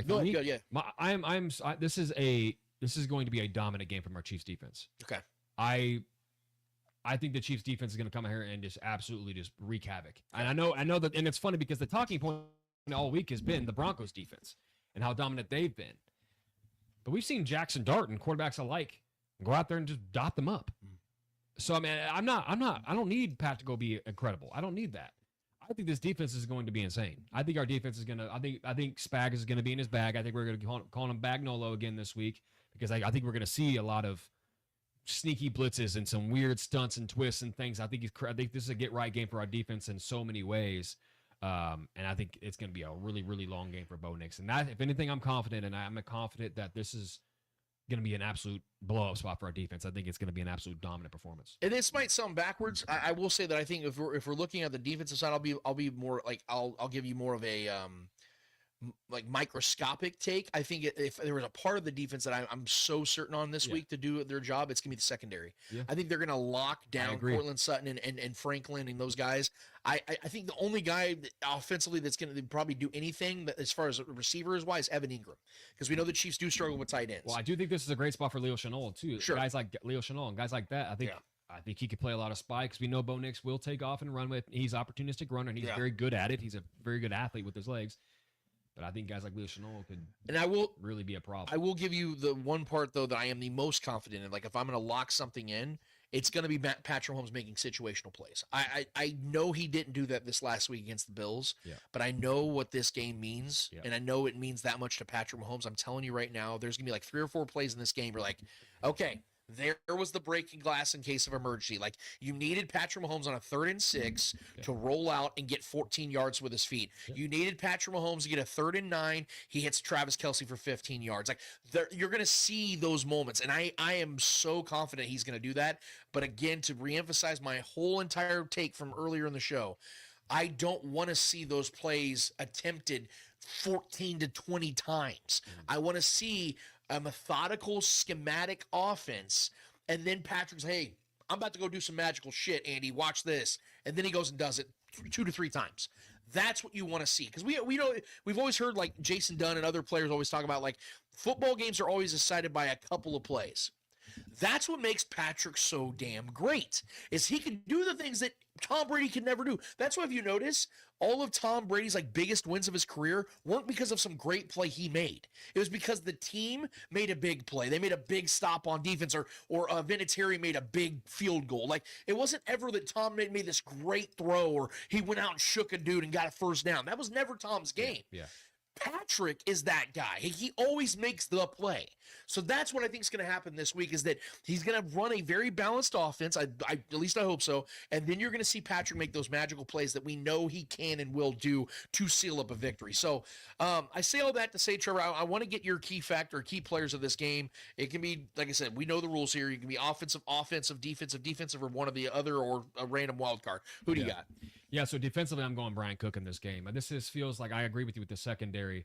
I think we're going to have Bo Nix under pressure a lot in this game. I think this is a really, coming off the bye week, I think Spags is going to have some pressures drawn up.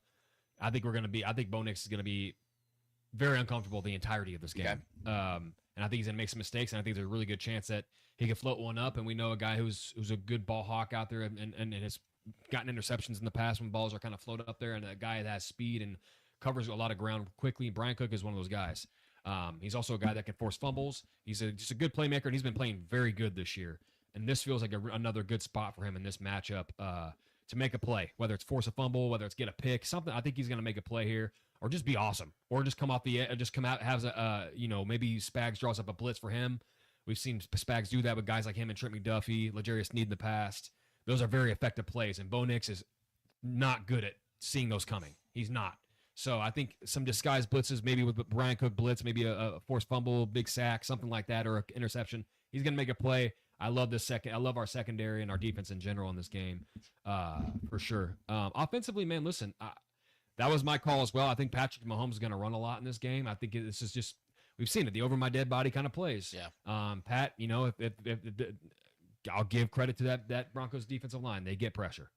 And I think no matter how good our offensive line is playing, there's going to be some snaps where Pat's going to be running for his life. That's just going to happen.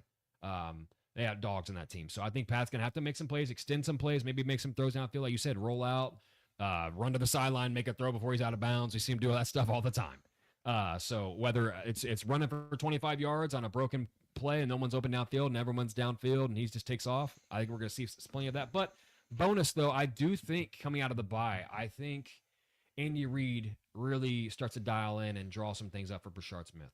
I really do think that happens this week. I don't think he needs to be great because this isn't the best matchup. They're pretty good at defending the flat. But speed is speed. And you get the ball in these guys' hands, like you said, the jet sweeps to Xavier Worthy, guys like that. I think you utilizing this speed. They're down some guys on the defensive side of things, too. Their linebackers aren't the fastest. Nope. I think if you get one-on-one with the linebacker and Brashard Smith in the flat and a little underneath, dump off to him, I think that dude can make some things happen. I think we haven't really given him enough opportunities, in my opinion. The kid's got juice.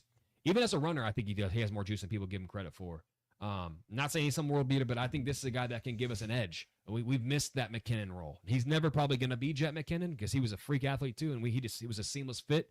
But that role can be so effective in this offense, and I want to see this week be that. I think this is a great opportunity too because we need to get the ball out quick in this game. I think getting the ball in the hands of guys like him, Rashid, Xavier Worthy, guys that have that after the catch ability, we really got to utilize that this week. Like you said, run through the air. If we're going to run through the air, get the ball in his hands. I want to see what the kid can do. I have faith that this kid's got juice and he can make some plays.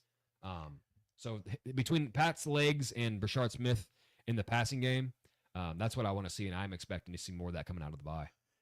I want to agree with you when it comes to the Brashard Smith take because I know we've all been waiting for like that breakout game for him, and I do think that game's coming. But I think in games like this, Andy always goes with the classics. He always goes with the guys that he has rapport with. And as crazy as it sounds, I feel like, and this isn't one of my key players, but I'm just saying, like, watch for this guy. I have a feeling Juju's going to make some plays in this game. I feel like there's going to be an opportunity because, since Rasheed's been back, naturally Tyquan Thornton and Juju have taken a step back. And that might continue. I think Rasheed's actually going to have a really big game. That shouldn't shock anybody. I think Travis Kelce's going to get some opportunities, Xavier Worthy, all the normies. But I think there's going to be instances where Juju gets an opportunity to kind of because they know that this game means so much to the Broncos, so they're going to be overly studying. They've had extended time because they played Thursday night last week. They're going to be gauging so much on the normies. They're going to be so gauged in on shutting down Travis Kelce and making sure Rasheed doesn't get off. I think Juju's going to have some opportunities on some one-on-ones against the week because we know Riley Moss is being picked on this year at the cornerback for the Broncos. Yeah. There's probably going to be multiple opportunities when Juju's going to be lined up against him, and he's probably going to be barbecue chicken. I think that just watch Juju. That's all I'm going to say. I think there's going to be like three catches where he makes some big first down conversions on third down. Watch for Juju to be that guy. But ironically, on the defensive side, we know that Spags oftentimes leans into young dudes. Because he has to, because the Chiefs usually stay cheaper on the defensive side. Noah Williams has only been playing 16 snaps per game this season. But I think Noah Williams, even in a limited role at this time, is going to make the play of the game. I think that Noah Williams is going to pick off Bo Nix in this one. He's the ball hawk we've all been waiting for. Sure. We know that that's the guy that, you read his profile on NFL.com as far as his draft profile, it's always been this dude makes plays. Yeah. This is a game he makes the play.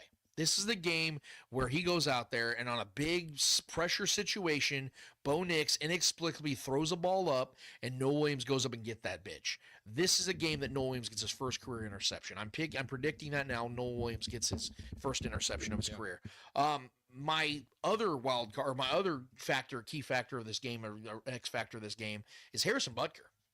So we've not heard anything from Butker because he's been solid, but also the Chiefs have kind of taken away unofficially his responsibilities on fourth downs. We've been a little more aggressive. We've gone for it on fourth down a lot. Which I'm totally good with, by the way. Yeah. But I don't think that's going to be the case this week. I think the Chiefs, like I said, take our points. Yes. Take your points. Yeah. Take your points in a game when you know the other offense is not going to score a ton, or at least you're very confident they won't. Your boy D-Mac is in the chat. He says, I love the null interception prediction. Best ball skills in the DB room. Agreed. He needs more playing time, man. Yes. Only 16 snaps per game, according to Pro Football Reference. I know other websites might have different numbers, but according to Pro Football Reference, it's 16 snaps per game. That clearly needs to go up, and my boy D-Mac is 100% correct. Yeah. He is that ball hawk. I think there's an interception in this game one way or another. I really do. And I like the Brian Cook, by the way. I think Brian Cook's been very, very good this year. Underrated. He's had a couple drops, too, like where he's had a couple picks he should have had. Yeah. Yeah, 6 should have got the pick 6, if you know what I mean. So, I like the Brian Cook one as well. I just feel like it's that brewing of Noah Williams, like the coming of age game. And what better way to do it in a game this big? Like, that's the game that puts him on the map against the Broncos in Denver in a big win game, like Noel Williams. He all of a sudden gets this national spotlight. And it's merit to the take it that it's a call to action too for this defensive line to get some pressure. Yeah. You know what I mean? These guys need to get after the quarterback, and this is the best situation to do so. And a quarterback that crumbles in moments like where he's really under pressure. He doesn't deal with it very well. He's not very good against the blitz. So this is it all is in tandem, man. Yeah, so, and that's why, like I said, Butker is now an X factor for me, because we do, to be real here, we've had some concerns about Butker this year. He's missed far more than he usually has. Late, but he's been really solid of late, because honestly, all he's been really asked to do is hit your damn PATs, bro. Well, that's been the struggle. Yeah, exactly. He's been missing PATs. Yeah. You're now in the thin air of Denver. We know that's where a lot of kickers like to kick, because that air is so thin. You can usually get 2 to 3 more yards on your kick than you normally would elsewhere. Yeah. This is a game where I think the Chiefs are going to call on Butker to be the guy. They're going to be like, look, dude, we're usually been ultra aggressive this season. We're going to need to take our points when we can get them. We're going to ask you to get 3 field goals tonight. Yeah. Can you get us 3 field goals? I like 3. And I think he's going to do it. And I actually think he's going to hit a one that's over 50 yards. He hasn't kicked. He hasn't hit a 50-yarder since week 2. Yeah, this will be the time to do it. Yeah, this is the time to do it. So I think this is the game. Butker is going to get himself some confidence back from both himself and the fan base, because we both know, man, that rub that rosary, baby. Rub that rosary. You always know, Trevor, too, like when the fan base gets a little pissed at a player, or they're losing confidence when they start talking about stuff off the field. Yeah. Because the Butker stuff off the field comes back into the conversation. Like, you Catholic son of a bitch. Right. Like, you're talking to women about getting back in the kitchen. How about you get in the kitchen and cook up some kicks? Like, you know what I mean? Like, that's when you know, like, things are getting stupid. Get back in the kitchen. Nice. Son of a bitch. Well done, dude. Well done. Yeah, like that's when you know things are getting kind of hostile with fans, like when they start talking about the stuff that has nothing to do with the football. I never liked him. Right. Like, he needs to get back in the good graces with fans. And I'm not even talking about opinions. You guys feel how you feel. I'm with some of you. My point is, I think Butker has been such a great kicker throughout his career that he needs to get back. He deserves to get back into those conversations. He's the highest paid kicker in the league right now. Right. That's the other part of it. There's an onus on him where, look, dude, you are paid special. Be special. Like, that's not asking a lot from you. Yeah. You've established yourself as an historically great kicker. Yeah. I think he's like 3rd all-time in kick and field goal percentage. He's made humongous kicks in the postseason throughout his career. Like, we know what this dude can be. So, like the Chiefs, it's very on brand. We know what the Chiefs can be. Go be. Harrison, we know what you can be. Go be. Like, that's what we're asking you to do, man. Go earn your check this week, brother. Like, we appreciate the fact you've stayed out of the way for the last few weeks. Now you need to go out there and put yourself in straight center stage and be a catalyst to a victory. And I think he's going to be. So my guys are Noel Williams, Harrison Butker game. Yes. I would love it. And remember the days, dude, and it wasn't even that long ago. Yeah. When Butker was lined up for a field goal, like, there'd be times I could go to the bathroom. Yep. I'm like, I know that's good. I know it's good. Go tinkle. It's like back when the manager for the Royals back in the day with George Brett. He'd line up. He'd be up there at bat for a game-winning hit, and he'd go. The dude walked down the step. He knew he was going to get the hit. That's the kind of Butker we need. We need George Brett Butker back, dude. Yeah. We need him back. Go be George Brett Butker, dude. That's when we're asking for you. Noel Williams, Harrison Butker, Brian Cook, and Rashard Smith. Rashard Smith, Patrick Mahomes' legs. Got it. Those 2 things I think are going to be vital for this offense this week. These are our takes. These are our thoughts on this Chiefs Broncos preview. We want your guys' because it is now time to hand it over to you guys. Literally, it is time for Speak It. Trevor, what are the people asking, man?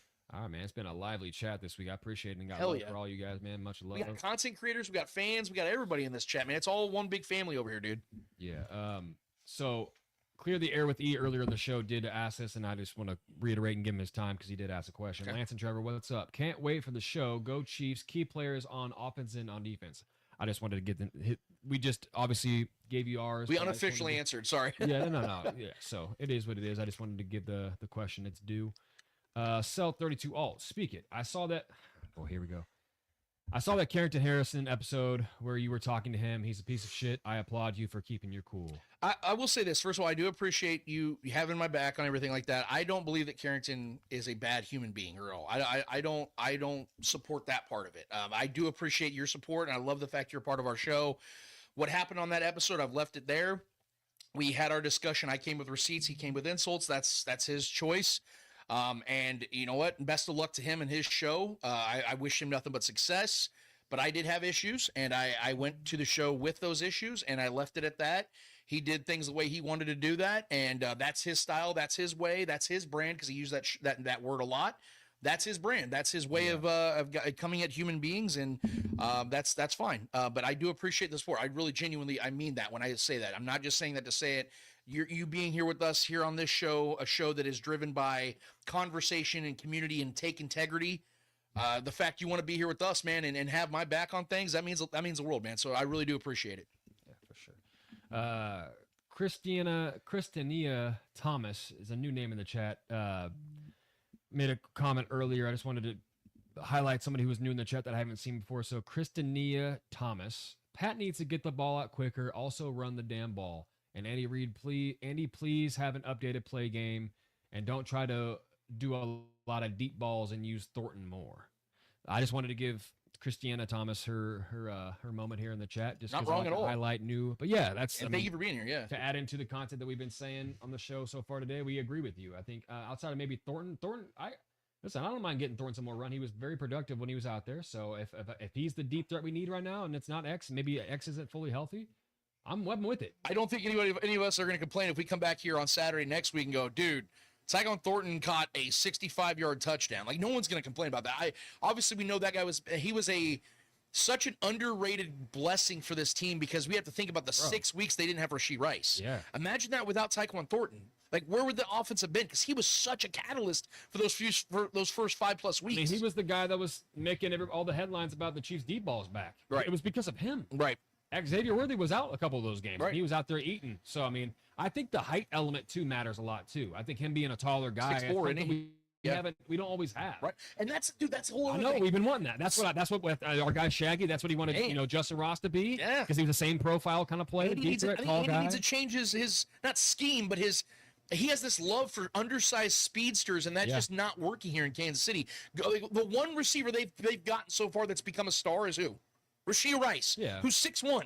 I still believe in Xavier Worthy as a field stretcher. Sure, and he might be, but he's also a special talent. But Xavier's a special talent. You're not going to find Xavier Worthy's in every draft where they have this 4.2 speed, blinding and great hands. Like, you're not going to find those guys. Does he need to be accessed? Yes. And by the way, Witchy Hall, love you too. Thank you so much for the support.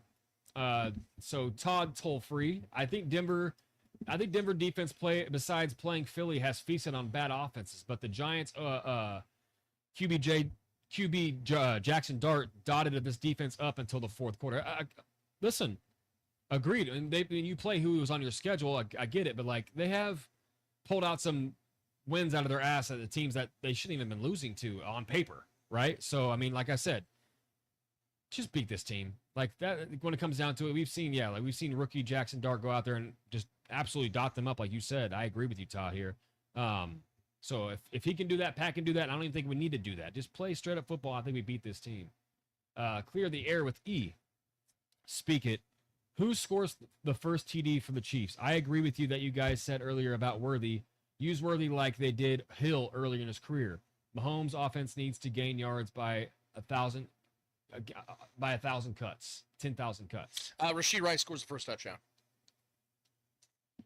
That's my prediction. I think Rashee gets the first touchdown. I mean, if there's anybody you can bet on, it's between him and Kareem Hunt to score a touchdown. If anybody on this Chiefs team, Kelsey probably be the third. Yeah.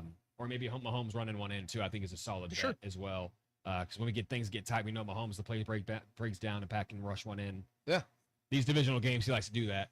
So, yeah, I agree. I think 10,000 cuts, a victory by 10,000 cuts is a great way to put it. I think, just be methodical. Like we said on the show, like we don't need this every week, but this week in particular, this is the kind of matchup where you need to just take what they give you. Yep. It's okay. Be humble. We don't need to go out there and put make a spectacle of it. Right. We don't need that. I don't need highlight plays this week. We don't need the light show. Let this be a very boring. Let this be like one of those games that Red Zone doesn't give a shit about. Right. I'm good with that. I'm cool with that. Like you said, the Harrison Butker, 3 to 4 field goals. Yes. Bro, I'll take 1 touchdown to 4 field goals from Harrison Butker and win this game. We don't need the light show. We need the right show. That's what they need, man. They need the right approach because, like Trevor just said, styles or matchups are different every single week. There's going to be games, maybe even next week with the Colts, where we're like, hey, you know what? Chuck the ball. We need to match that. Yeah. That's an offense you got to respect. Make big plays. We're going to have conversations like that. This isn't an offense we have to respect. Right. Right. So, yeah. Super Devil Juice. Speak it. Why do fans want to punish ourselves and not start Josh? The NFL is not fair sometimes. Good players don't play. Well, that's the point, is that And that's all it would be doing is punishing yourself if you don't play your best left tackle. That doesn't make that's the one position you can't fuck around with. Like there's the three biggest and the most important positions in the NFL: quarterback, left tackle, and defensive end, in my opinion. Edge rush. Those are always like the three most important positions. You can't screw around with those. That's why it was such a big deal when the Chiefs drafted and then paid George Karlaftis, because they believe, hey, this is a guy that you heavily invest in because this is a guy you build your defense around. When it comes to left tackle, the reason the Chiefs took Josh Simmons in the first round is because he's a guy they didn't feel they can miss on, because if it went for an injury, he'd have been a top 10 pick. So they needed to up that position. That's also why they invested money in Jalen Moore, to invest at that position. And obviously we all know what Patrick Mahomes is, $500 million quarterback that's led this team to 5 Super Bowl appearances. Yeah. So you have to protect the most important position in the NFL, and that is the quarterback, especially when you have a right-handed quarterback. The left tackle position is of the utmost importance. So yes, it makes no sense not to play him unless like I said earlier, unless Josh comes to Andy Reid and's like, dude, look, I am not emotionally, physically, or mentally prepared for this game. That's a different conversation.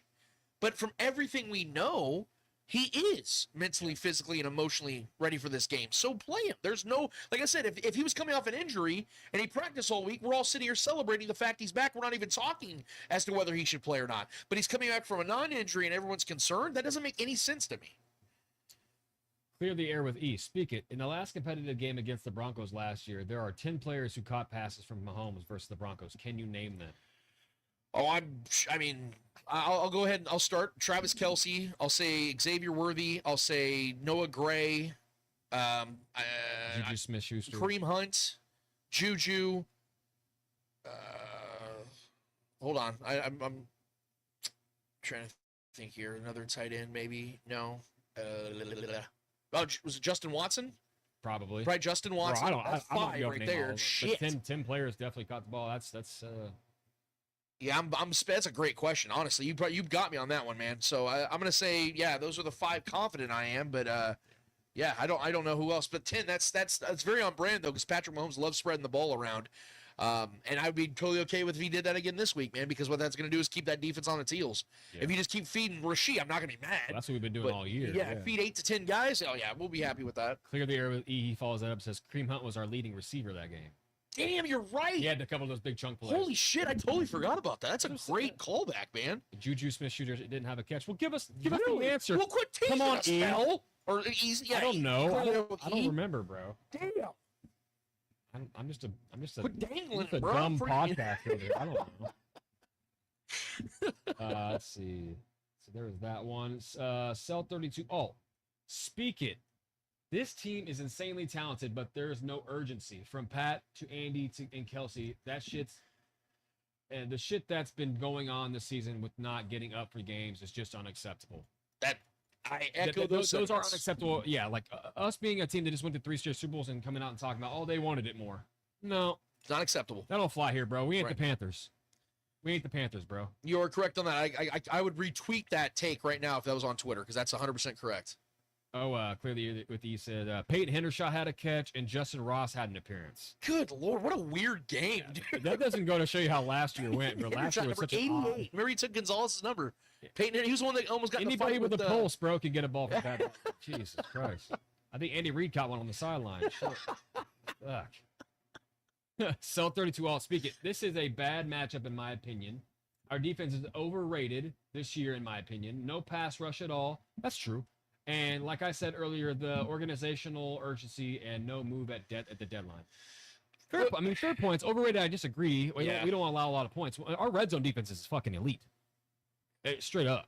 We don't. When things get tight, our defense is incredible in the red zone. So even if that's what matters most to me. When we're talking about this particular matchup, though, in my opinion, even if the Chiefs' defense is overrated, I don't know if that matters though, because the Broncos' offense is such ass. Yeah, like we saw the Raiders' more about our defense in this. Like the Raiders should have beat them by multiple scores.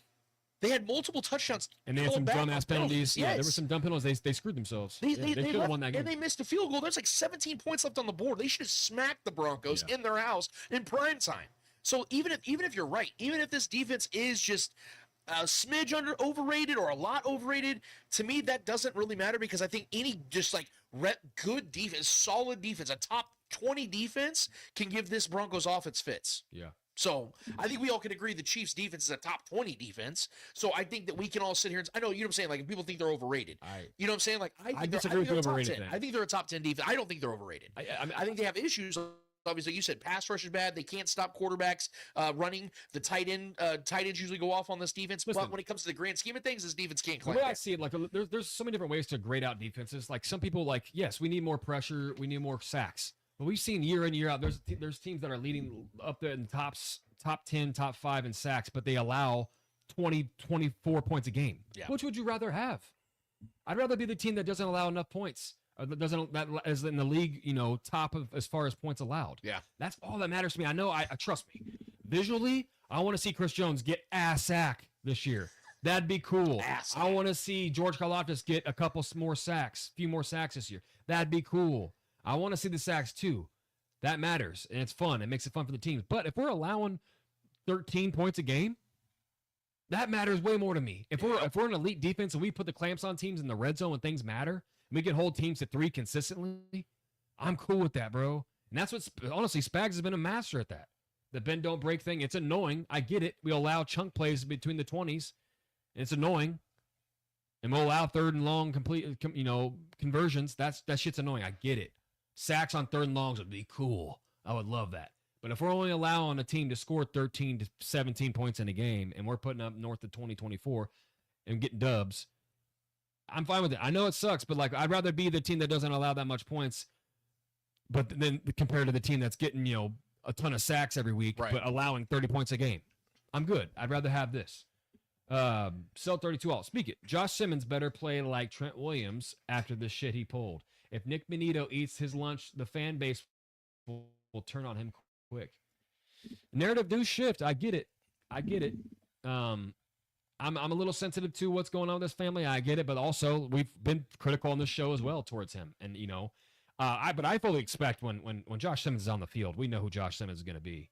I think dude's been an absolute dog, and I expect him to be that when he comes back, and I fully expect him to start and be really good in this. You know what's so funny is that I was the one on social media that You're taking the arrows. Yeah, taking the arrows for simply saying that the Chiefs needed to be a little bit more, give us some clarity of when to expect Josh back and things like that, and everyone took it and ran with it as me saying that Josh needed to tell us what's going on. That's never what I said. You can go and look it up. Yeah. But now I find myself being the one that's almost like defending the situation because I do disagree with the take, and we can, if you want to put that back on the screen real quick, you can, Trev. Just the I don't know if you still have it or not. This what Sel said when he said the part about the fan base turning on him. Oh, yeah. I do think that there is a certain level of angst, and I guess anger would be the word that a lot of people are using, but see, I don't see it that way. If Josh goes out there and Nick Benito gets the best of him once or a couple times, and maybe Josh doesn't play his best game, I'm not turning on him because one, I've seen this dude play incredible football already in this early portion of his career, and second, he's still in the early portion of his career. We're talking about Nick Benito, who is a guy that's making over $100 million now in his career. This is a real threat, a real edge rusher. This is a guy that deserves the respect of being a guy that can get a rookie like Josh Simmons. Yeah. So I'm not going to turn. I don't want to speak for everybody else. People handle their emotions how they want to. But I don't think there's going to be like this new cult of people that are like, getting pitchforks and fire and they're coming after Josh Simmons like he's Frankenstein. I don't think that's going to be the case. Now, if he strings along a series of games like that, then that will happen. And I won't actually be opposed to it because at the end of the day, Josh does have to perform. Yeah. He does have to do his job at a high level because he is a first-round pick. Performance, yes, but right now I'm not going to sit here and say that I think they're going to turn on him or anything like that yet. And I don't think it's fair to say he has to play like Trent Williams because Trent Williams is Trent Williams. No one else is. They're going to the tippy top there. Yeah, it's hard to do that. It's like saying that Rashard Smith needs to be freaking Barry Sanders this week. Why would I say that? Why would I try to put that on him yet? Because like I said, Josh Simmons is not expected to be Trent Williams because only Trent Williams is Trent Williams. It's like saying Kingsley needs to be Joe Tooney. What? You know what I mean? Like you can't expect Joe Tooney out of Kingsley because Kingsley's not Joe Tooney. You know what I mean? That's just how it goes, man. For sure. Chiefs B. If the Chiefs lose this game, does not making the playoffs become a conversation or not yet? Oh, no, it becomes a conversation. It's unavoidable. It has to be. We can't be so foolish and say that a team that's 5-5 can't be talked about in a way of do they make or miss the playoffs. They're in their division, yeah. Yeah, because your division's over at that point. Yeah. They kiss the 1 seed way goodbye. That's just done. Yeah. Then it has to be the conversation. Okay, do you end up having a better record than the Jaguars? This is a fork in the road kind of game here. Do you have a better record than the Jaguars? Because they have the tiebreaker right now.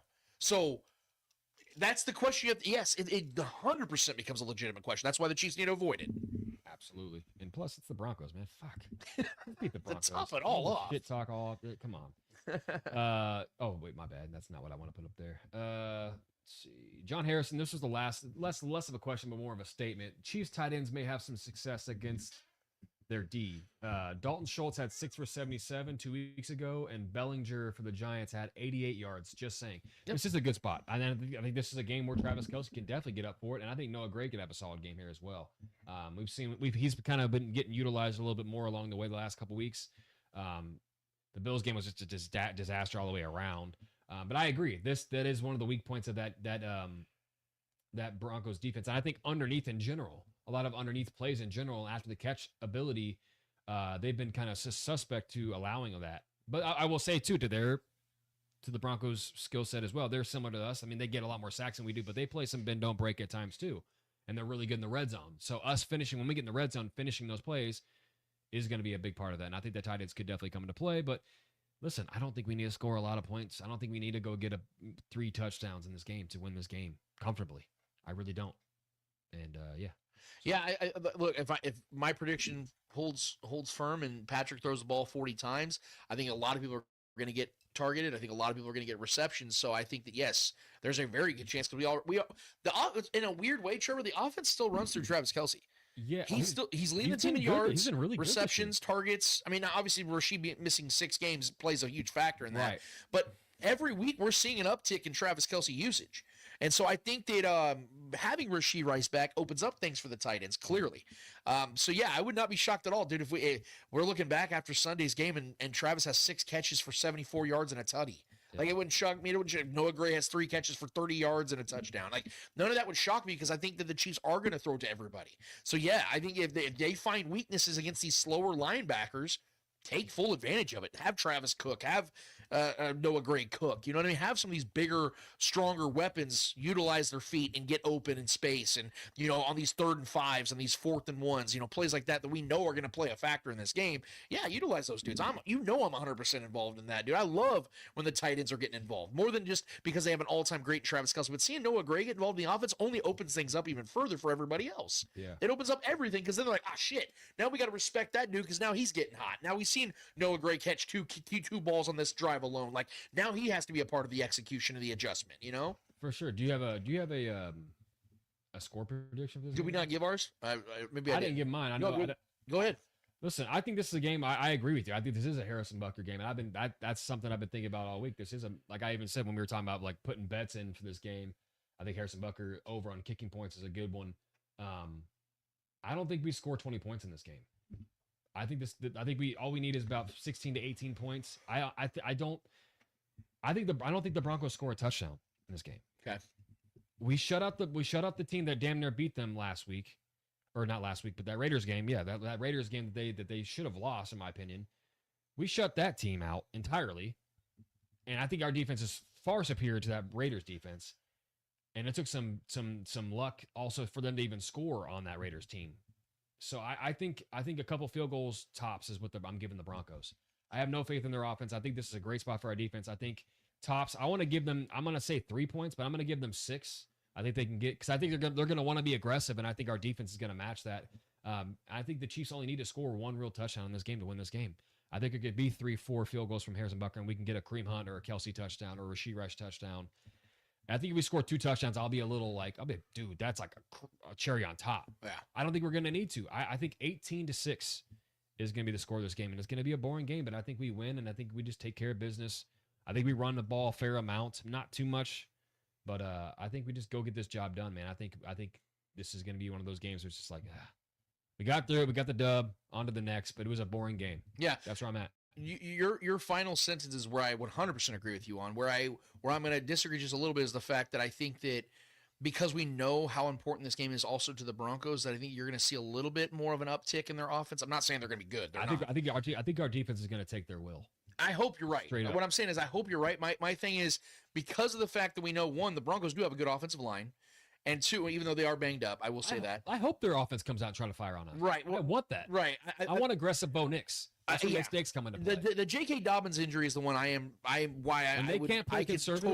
I could totally see your prediction coming true. I do think they get 1 touchdown in this game. I think at some point later in the game, they put one together. The only way I see that happening Yeah. is if they get a deep DPI and they get set up. See, I mean, that can happen. That's the only way I see that happening. Because I think we know the Chiefs have been known to have stupid penalties. I think we're going to force some turnovers in this game. I think they're going to try to go for it on 4th near midfield, and we're going to have good scoring position.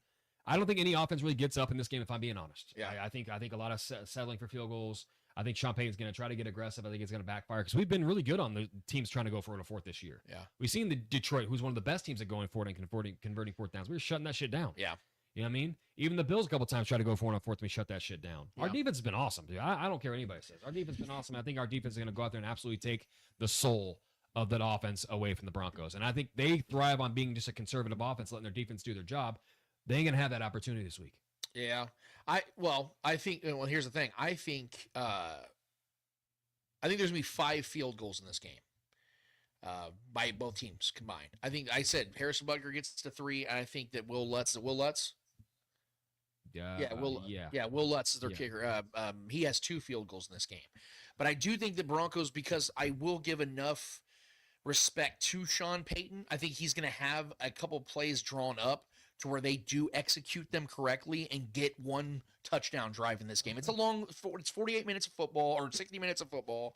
You know, they're gonna have 1 drive where they put 1 together. In my opinion, I think Trevor, you could 100% be correct, and the Chiefs just shut their shit down because to your point, they are banged up at offensive line. They are banged up at J.K. Dobbins being out, and Bo Nix is Blow Nix. He sucks. Yeah. I think that yes, there's a valid point to that. I just think that because this is the NFL, we do see things where like, how the hell did that just happen? Like Franklin just got a 48-yard reception. What the fuck just happened? Like, there's going to be like that one, the Chiefs do this, dude. They're going to give up that one stupid play or one stupid penalty, and the Broncos are on the 5-yard line. A DPI. Yeah, the only way I see them really maybe getting down there and being in a scoring position. I'll detail it.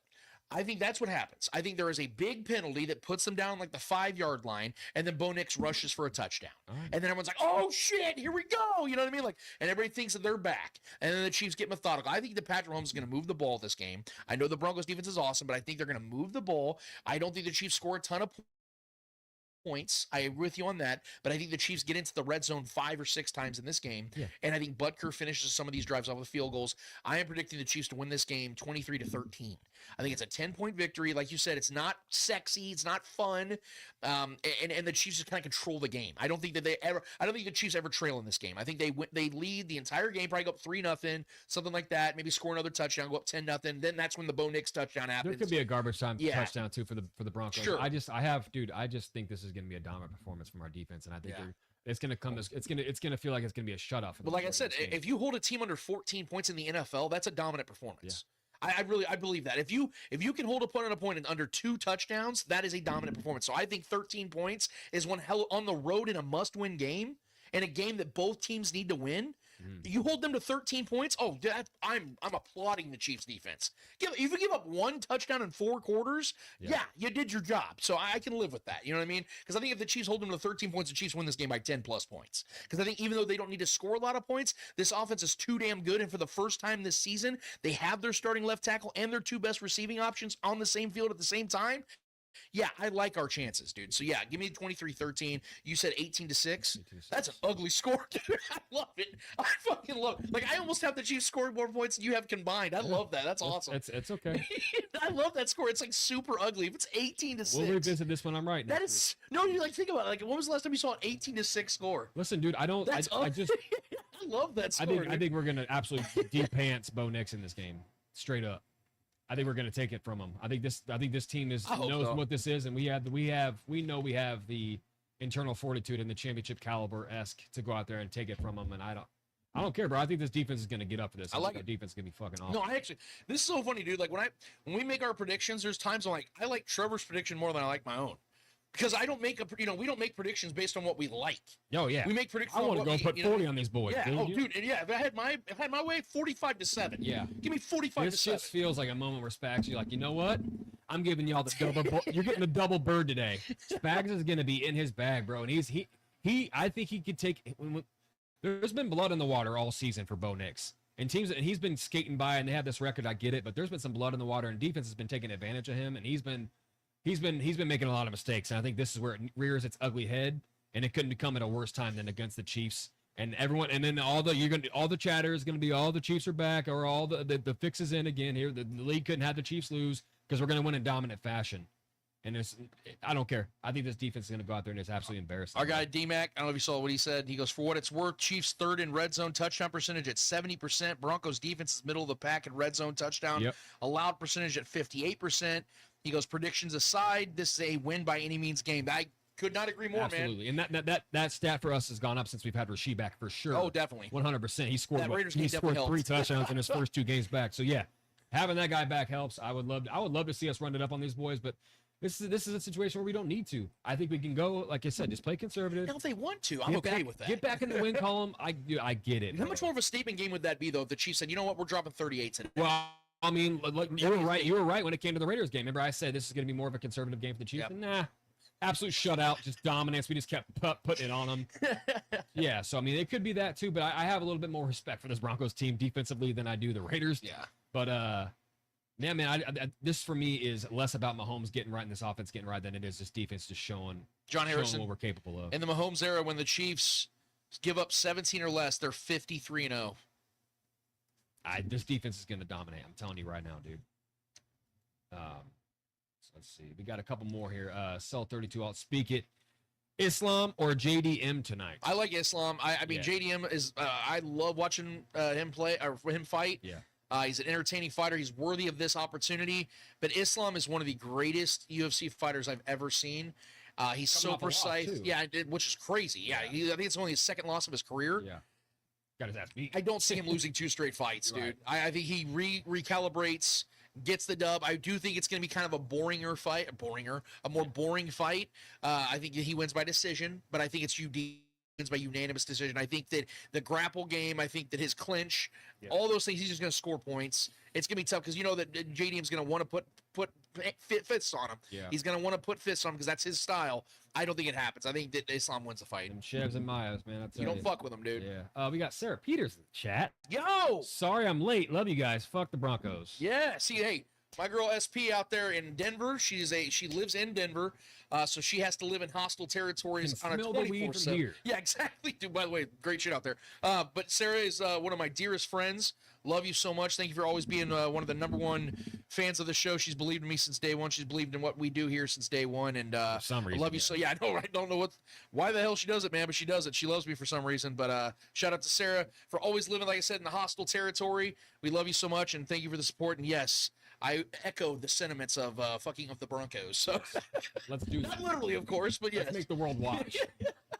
Let the world watch. Yeah. We got one last one. Let's make this one quick. Cell 32 out. Speak it. Is Andy Reid an overrated coach when it comes to all-time talks? He's obviously going to be a Hall of Famer, but he got ran out of Philly, and I remember life before Pat. I ain't got nothing to say about that, but he said it.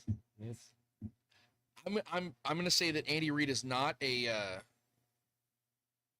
overrated coach. I'm going to say that I have my issues with Andy. I think that he has fallen short in some areas when it comes to maybe his overbelief in Alex Smith back in that time. That was always something it drove me nuts. I think that he should have played Patrick Mahomes at some point, at least in 2017. And I'm not talking about the final game of the season, just so you could see what you got in Patrick. I'm talking about when they were in the postseason or when they were on that, 4 or 5 game losing streak. Like, I didn't like that. I disagreed with that. Yeah. He's made a lot of mistakes in the Mahomes era as well, and Patrick's had to overcome them. And I will never argue that. But I'm going to say that there is no other coach I would rather have in Kansas City than Andy Reid. There's other guys I really like, and if Andy Reid was to retire, I would have that conversation about who I'd like to see replace him. But if you were to ask me, take your pick, who's the guy you want to develop Patrick Mahomes from 2017 to now? I'm not hesitating. It's Andy Reid. You've seen the results, guys. I don't think that they do this with any other coach. And there's some awesome coaches. I think Kyle Shanahan's great. I think Sean McVay's great. I think Kevin O'Connell's great. I think there's a lot of good young coaches out there. Mike Vrabel, obviously, D'Amico Ryans, Mike Tomlin's always been great. Like, there's a lot of names you can pull from the bag, but there's none that I would rather have than Andy Reid. So I'm just going to disagree. I think the Philadelphia thing ran its course because that's a very cutthroat city. There's no pleasing that city. I think that, you're even hearing about Nick Sirianni being on the hot seat, and he just won the damn Super Bowl last season. I think that was a situation also where he was dealing with personal matters. His son literally just died, and I think that his mind wasn't fully, around football at the time, and it failed miserably. And the moment he had a bad season, they fired him. I think that was a blessing in disguise for both franchises because they needed to go their separate ways, and it worked out beautifully for both sides. So I love Andy Reid, and I'm not going to be on the side that thinks he's overrated. Absolutely. And yes, I would rather have Andy Reid than Sean McVay. Sean McVay is a great head coach, and I know he's younger, and I know that he's got a longer track ahead of him, so I know that's why we look at it. But, guys, if you look at, again, what Sean McVay and Andy Reid have done in their careers, there is no comparison to this point. Could Sean McVay ultimately surpass Andy Reid? Yeah, because he's only in his 30s, and, he could have that run where he has more Super Bowls. But the results are there. Andy Reid, like I said, without a single Hall of Fame quarterback before Mahomes, had, I think, 87 more victories than losses, had been to, 5 or 6 conference title games, went to a Super Bowl. Like, this dude has done things that I don't think McVay would have done with the quarterbacks that Andy Reid had. And that's no shot to McVay. That's praise to Andy, what he's able to make from what he's got. And the moment he got a generational quarterback, what does he do? Oh, only 7 consecutive AFC championships, only 3 Super Bowl championships, and 5 appearances. And maybe the greatest dynasty we've ever seen to this point, and it's still going, by the way. Yeah, Cell32 Alt said, "Speak it. Islam hasn't lost since 2015. You might have him mixed with ups. I think we were mixed up with Magamad Ankalaev. Yeah, he just got his ass whooped. My bad. Yeah, some of the chefs in my head. I don't know why. I get those guys confused. I always get those guys. But yeah, Islam. That guy is just unreal. He's the champ for a reason, dude. Yeah. Like I said, he's only 31 years old. Yeah. He's the Khabib understudy. Like, this dude is a dude, like I said, that he doesn't really have any weakness to his strategies, to his game. And I think it's irresponsible unless you're just trying to make big money on a big swing. There's no reason to put any money or any belief that he's going to lose a fight until it's actually happens. Like you said, it's been a whole damn decade since it's actually occurred. Yeah. Last question so far. Let's see. Super Devil Juice, speak it. What's your thoughts on Colin Saunders? P.S. CH may now Nick Wright, but the legend, the Brit Chief. Not sure exactly what you're trying to get across there, but as far as what our thoughts are on Colin Saunders, I really hope the Chiefs figure out a way to bring him over here. I think he's just floating out there right now. I feel like that guy is a guy. He's proven to be a good fit here. Incredible athlete. And I think we can use as much help on this defensive line as we can, especially for depth and guys like him. So I'm right there. I tweeted out when it comes to the Chiefs bringing back Colin Saunders, there's nothing really to think about. The Chiefs have a glaring need at his position, and he, in my opinion, was and still can be a plus player in the Spags defense. So I would have signed him yesterday. I don't know if he's cleared waivers. I'm pretty sure he's cleared waivers by now. Yeah. That's Wednesday, right, when that happens? Yeah. So, he's had a few days for him to clear. I'd imagine he's going to sign back with the Chiefs unless he gets a better offer elsewhere where someone else is giving him more money guaranteed, which I wouldn't blame him, obviously. But if the Chiefs can get Colin Saunders, there's no question in my mind they should go get him. Yeah, he's still a good player. I understand it didn't work in Jacksonville, but that's just how it goes sometimes, guys. Some schemes, shit, you saw the great Randy Moss do jack shit with the Raiders. And then he turns around and gets traded to the Patriots, I think, for like a 5th-round pick, and sets the single-season touchdown record. That's on the high scale of things. You know what I mean? Where you saw Randy Moss not work and then blows back up in New England. Colin Saunders can be a guy that comes in here in Kansas City, makes a positive influence and contributes to the defense, man. So yeah, absolutely, you bring him back because you know what he can be in this defense. We've seen it happen. Yeah. That is it for the questions, bro. You guys are awesome, dude. The chat has been so energetic and so lively as always. Every single week, it feels like it just ups the ante every single time. Just continues to gradually get better and better, man. And I can't thank you guys enough for that, dude. So you guys make this show fun. I appreciate all the support. Like I said, I've seen plenty of comments on here about what has happened over these last couple of weeks with me doing other shows and taking on other things. All I say is that you guys know who I am, and when my when things come into question about whether I'm an authentic person or I'm genuine about where I stand on things, I think that I have a body of work here and enough people that have been a part of this show, that have listened to the show and chimed in on the show to know that I bring it the same way every single week.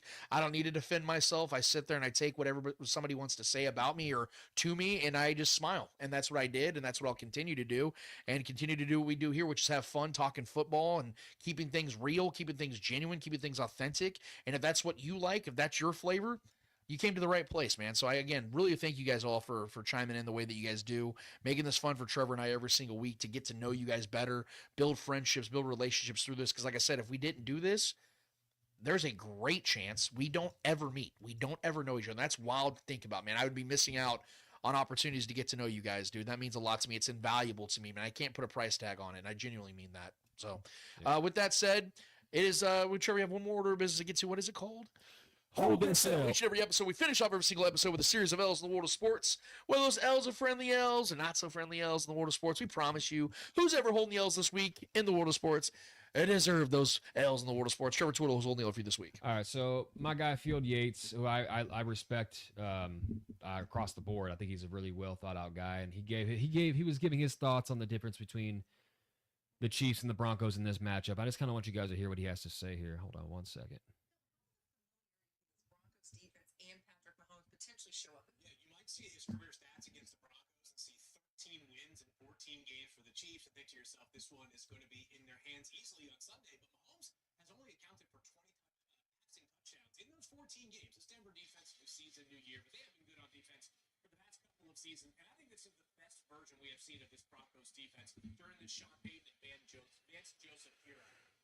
Biggest thing for the Chiefs on Sunday is to be situationally incredible. The Broncos are as good as it gets defensively in the red zone. They have the personnel to do whatever they want on a given play. They want to man, they want to play zone, they want to rush a pool, they want to blitz, you name it, they can do it. They have the dudes at all three levels. The Broncos have allowed the third fewest trips to the red zone per game this season. You don't get there often, and no team has held opponents to either build those turnovers or turnovers on down on a higher percentage of those red zone trips. They tighten the screws when you do get there, which is not all that often in the first place. All right, so he's not entirely wrong there. I get it. I think he's given his kudos to that Broncos defense, who has been awesome this year. But he's also, talking about how the Chiefs have won those games and how Pats basically only had one touchdown per game, maybe a little over that in all those games. 20 total passing touchdowns in the matchups. But my key to that statement was, and it's a fair. He didn't say anything outrageous or anything like that, but what he said about the Broncos being able, the one I want to remember when we're watching this game is that the Broncos are basically able to do whatever they want on any given play. I can't give the L entirely right now because the game has not happened, but this is a one that I want to revisit next week once this game is set. Trevor likes these prophetic L's, man. You like these? It's because I got a vibe, baby. Because I think our defense is going to be the one that can do whatever we want on any given play in this matchup. Because we've seen, listen, I know that Broncos defense has been good, and they have held a lot of teams to a lot of field goals, but they've also been diced up by several quarterbacks. It ain't like they've been shutting everybody down. And to our guy D-Mac in the chat talking about our red zone efficiency and what we've done once we get down there, we'll see.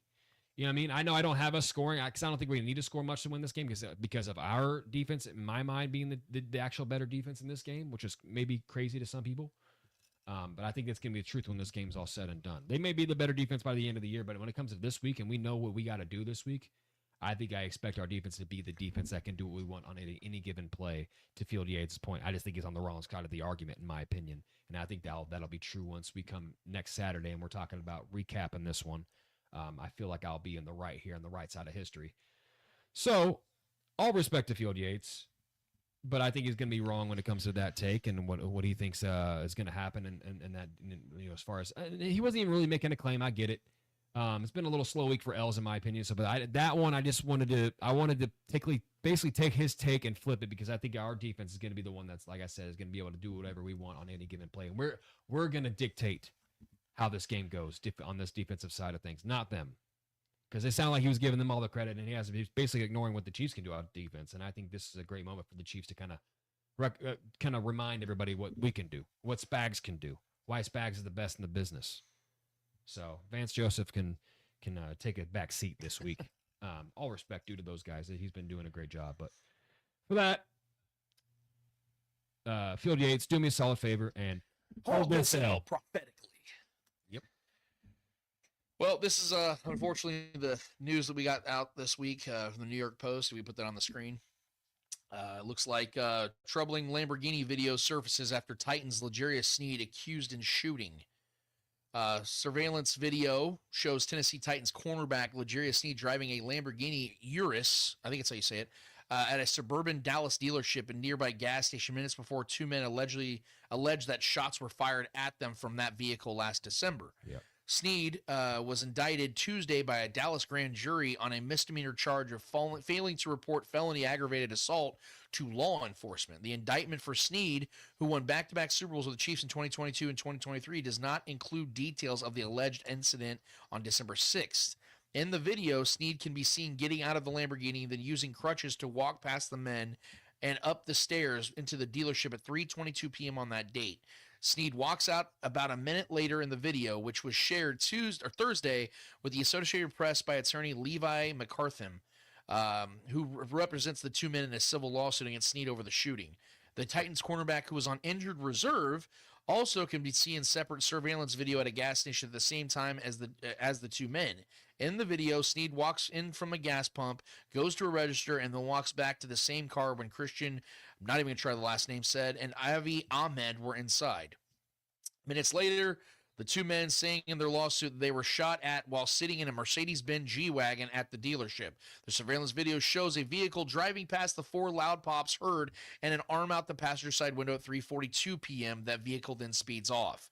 A probable cause affidavit from the Carrollton Police Department dated December 11th said Ahmed asked employees about two men had seen them earlier and that Sneed was identified as one of those men. The dealership also provided Sneed's phone number. Detectives also confirmed Sneed's identity from surveillance video from several locations. Quote, it was apparent that Sneed was the only person they had seen getting out and into that driver's seat of the Lamborghini. He also was the last person seen getting into the driver's seat at the Rack Track gas station approximately 8 minutes before the shooting, according to the affidavit. The police affidavit also noted that combined with the rapid acceleration away from the scene, proved that Sneed knew that what he was doing when assisted the shooter in fleeing the scene. Both men alleged that Sneed and another man, Takanze Williams, were inside the Lamborghini when the shots were fired. Williams was indicted Tuesday on a charge of aggravated assault with a deadly weapon. Court records did not list an attorney for Williams. McCartham of McCartham Law said Thursday his clients were pleased that Sneed and his associated were indicted. Quote, hopefully this will be the beginning of getting justice for our clients. As the video clearly shows, they're very lucky to be alive after Mr. Sneed's actions. Sneed's attorney, Michael J. Todd, did not return a message left by the AP on Thursday. Sneed's agent has no comment Wednesday. Here's some audio to talk about these claims.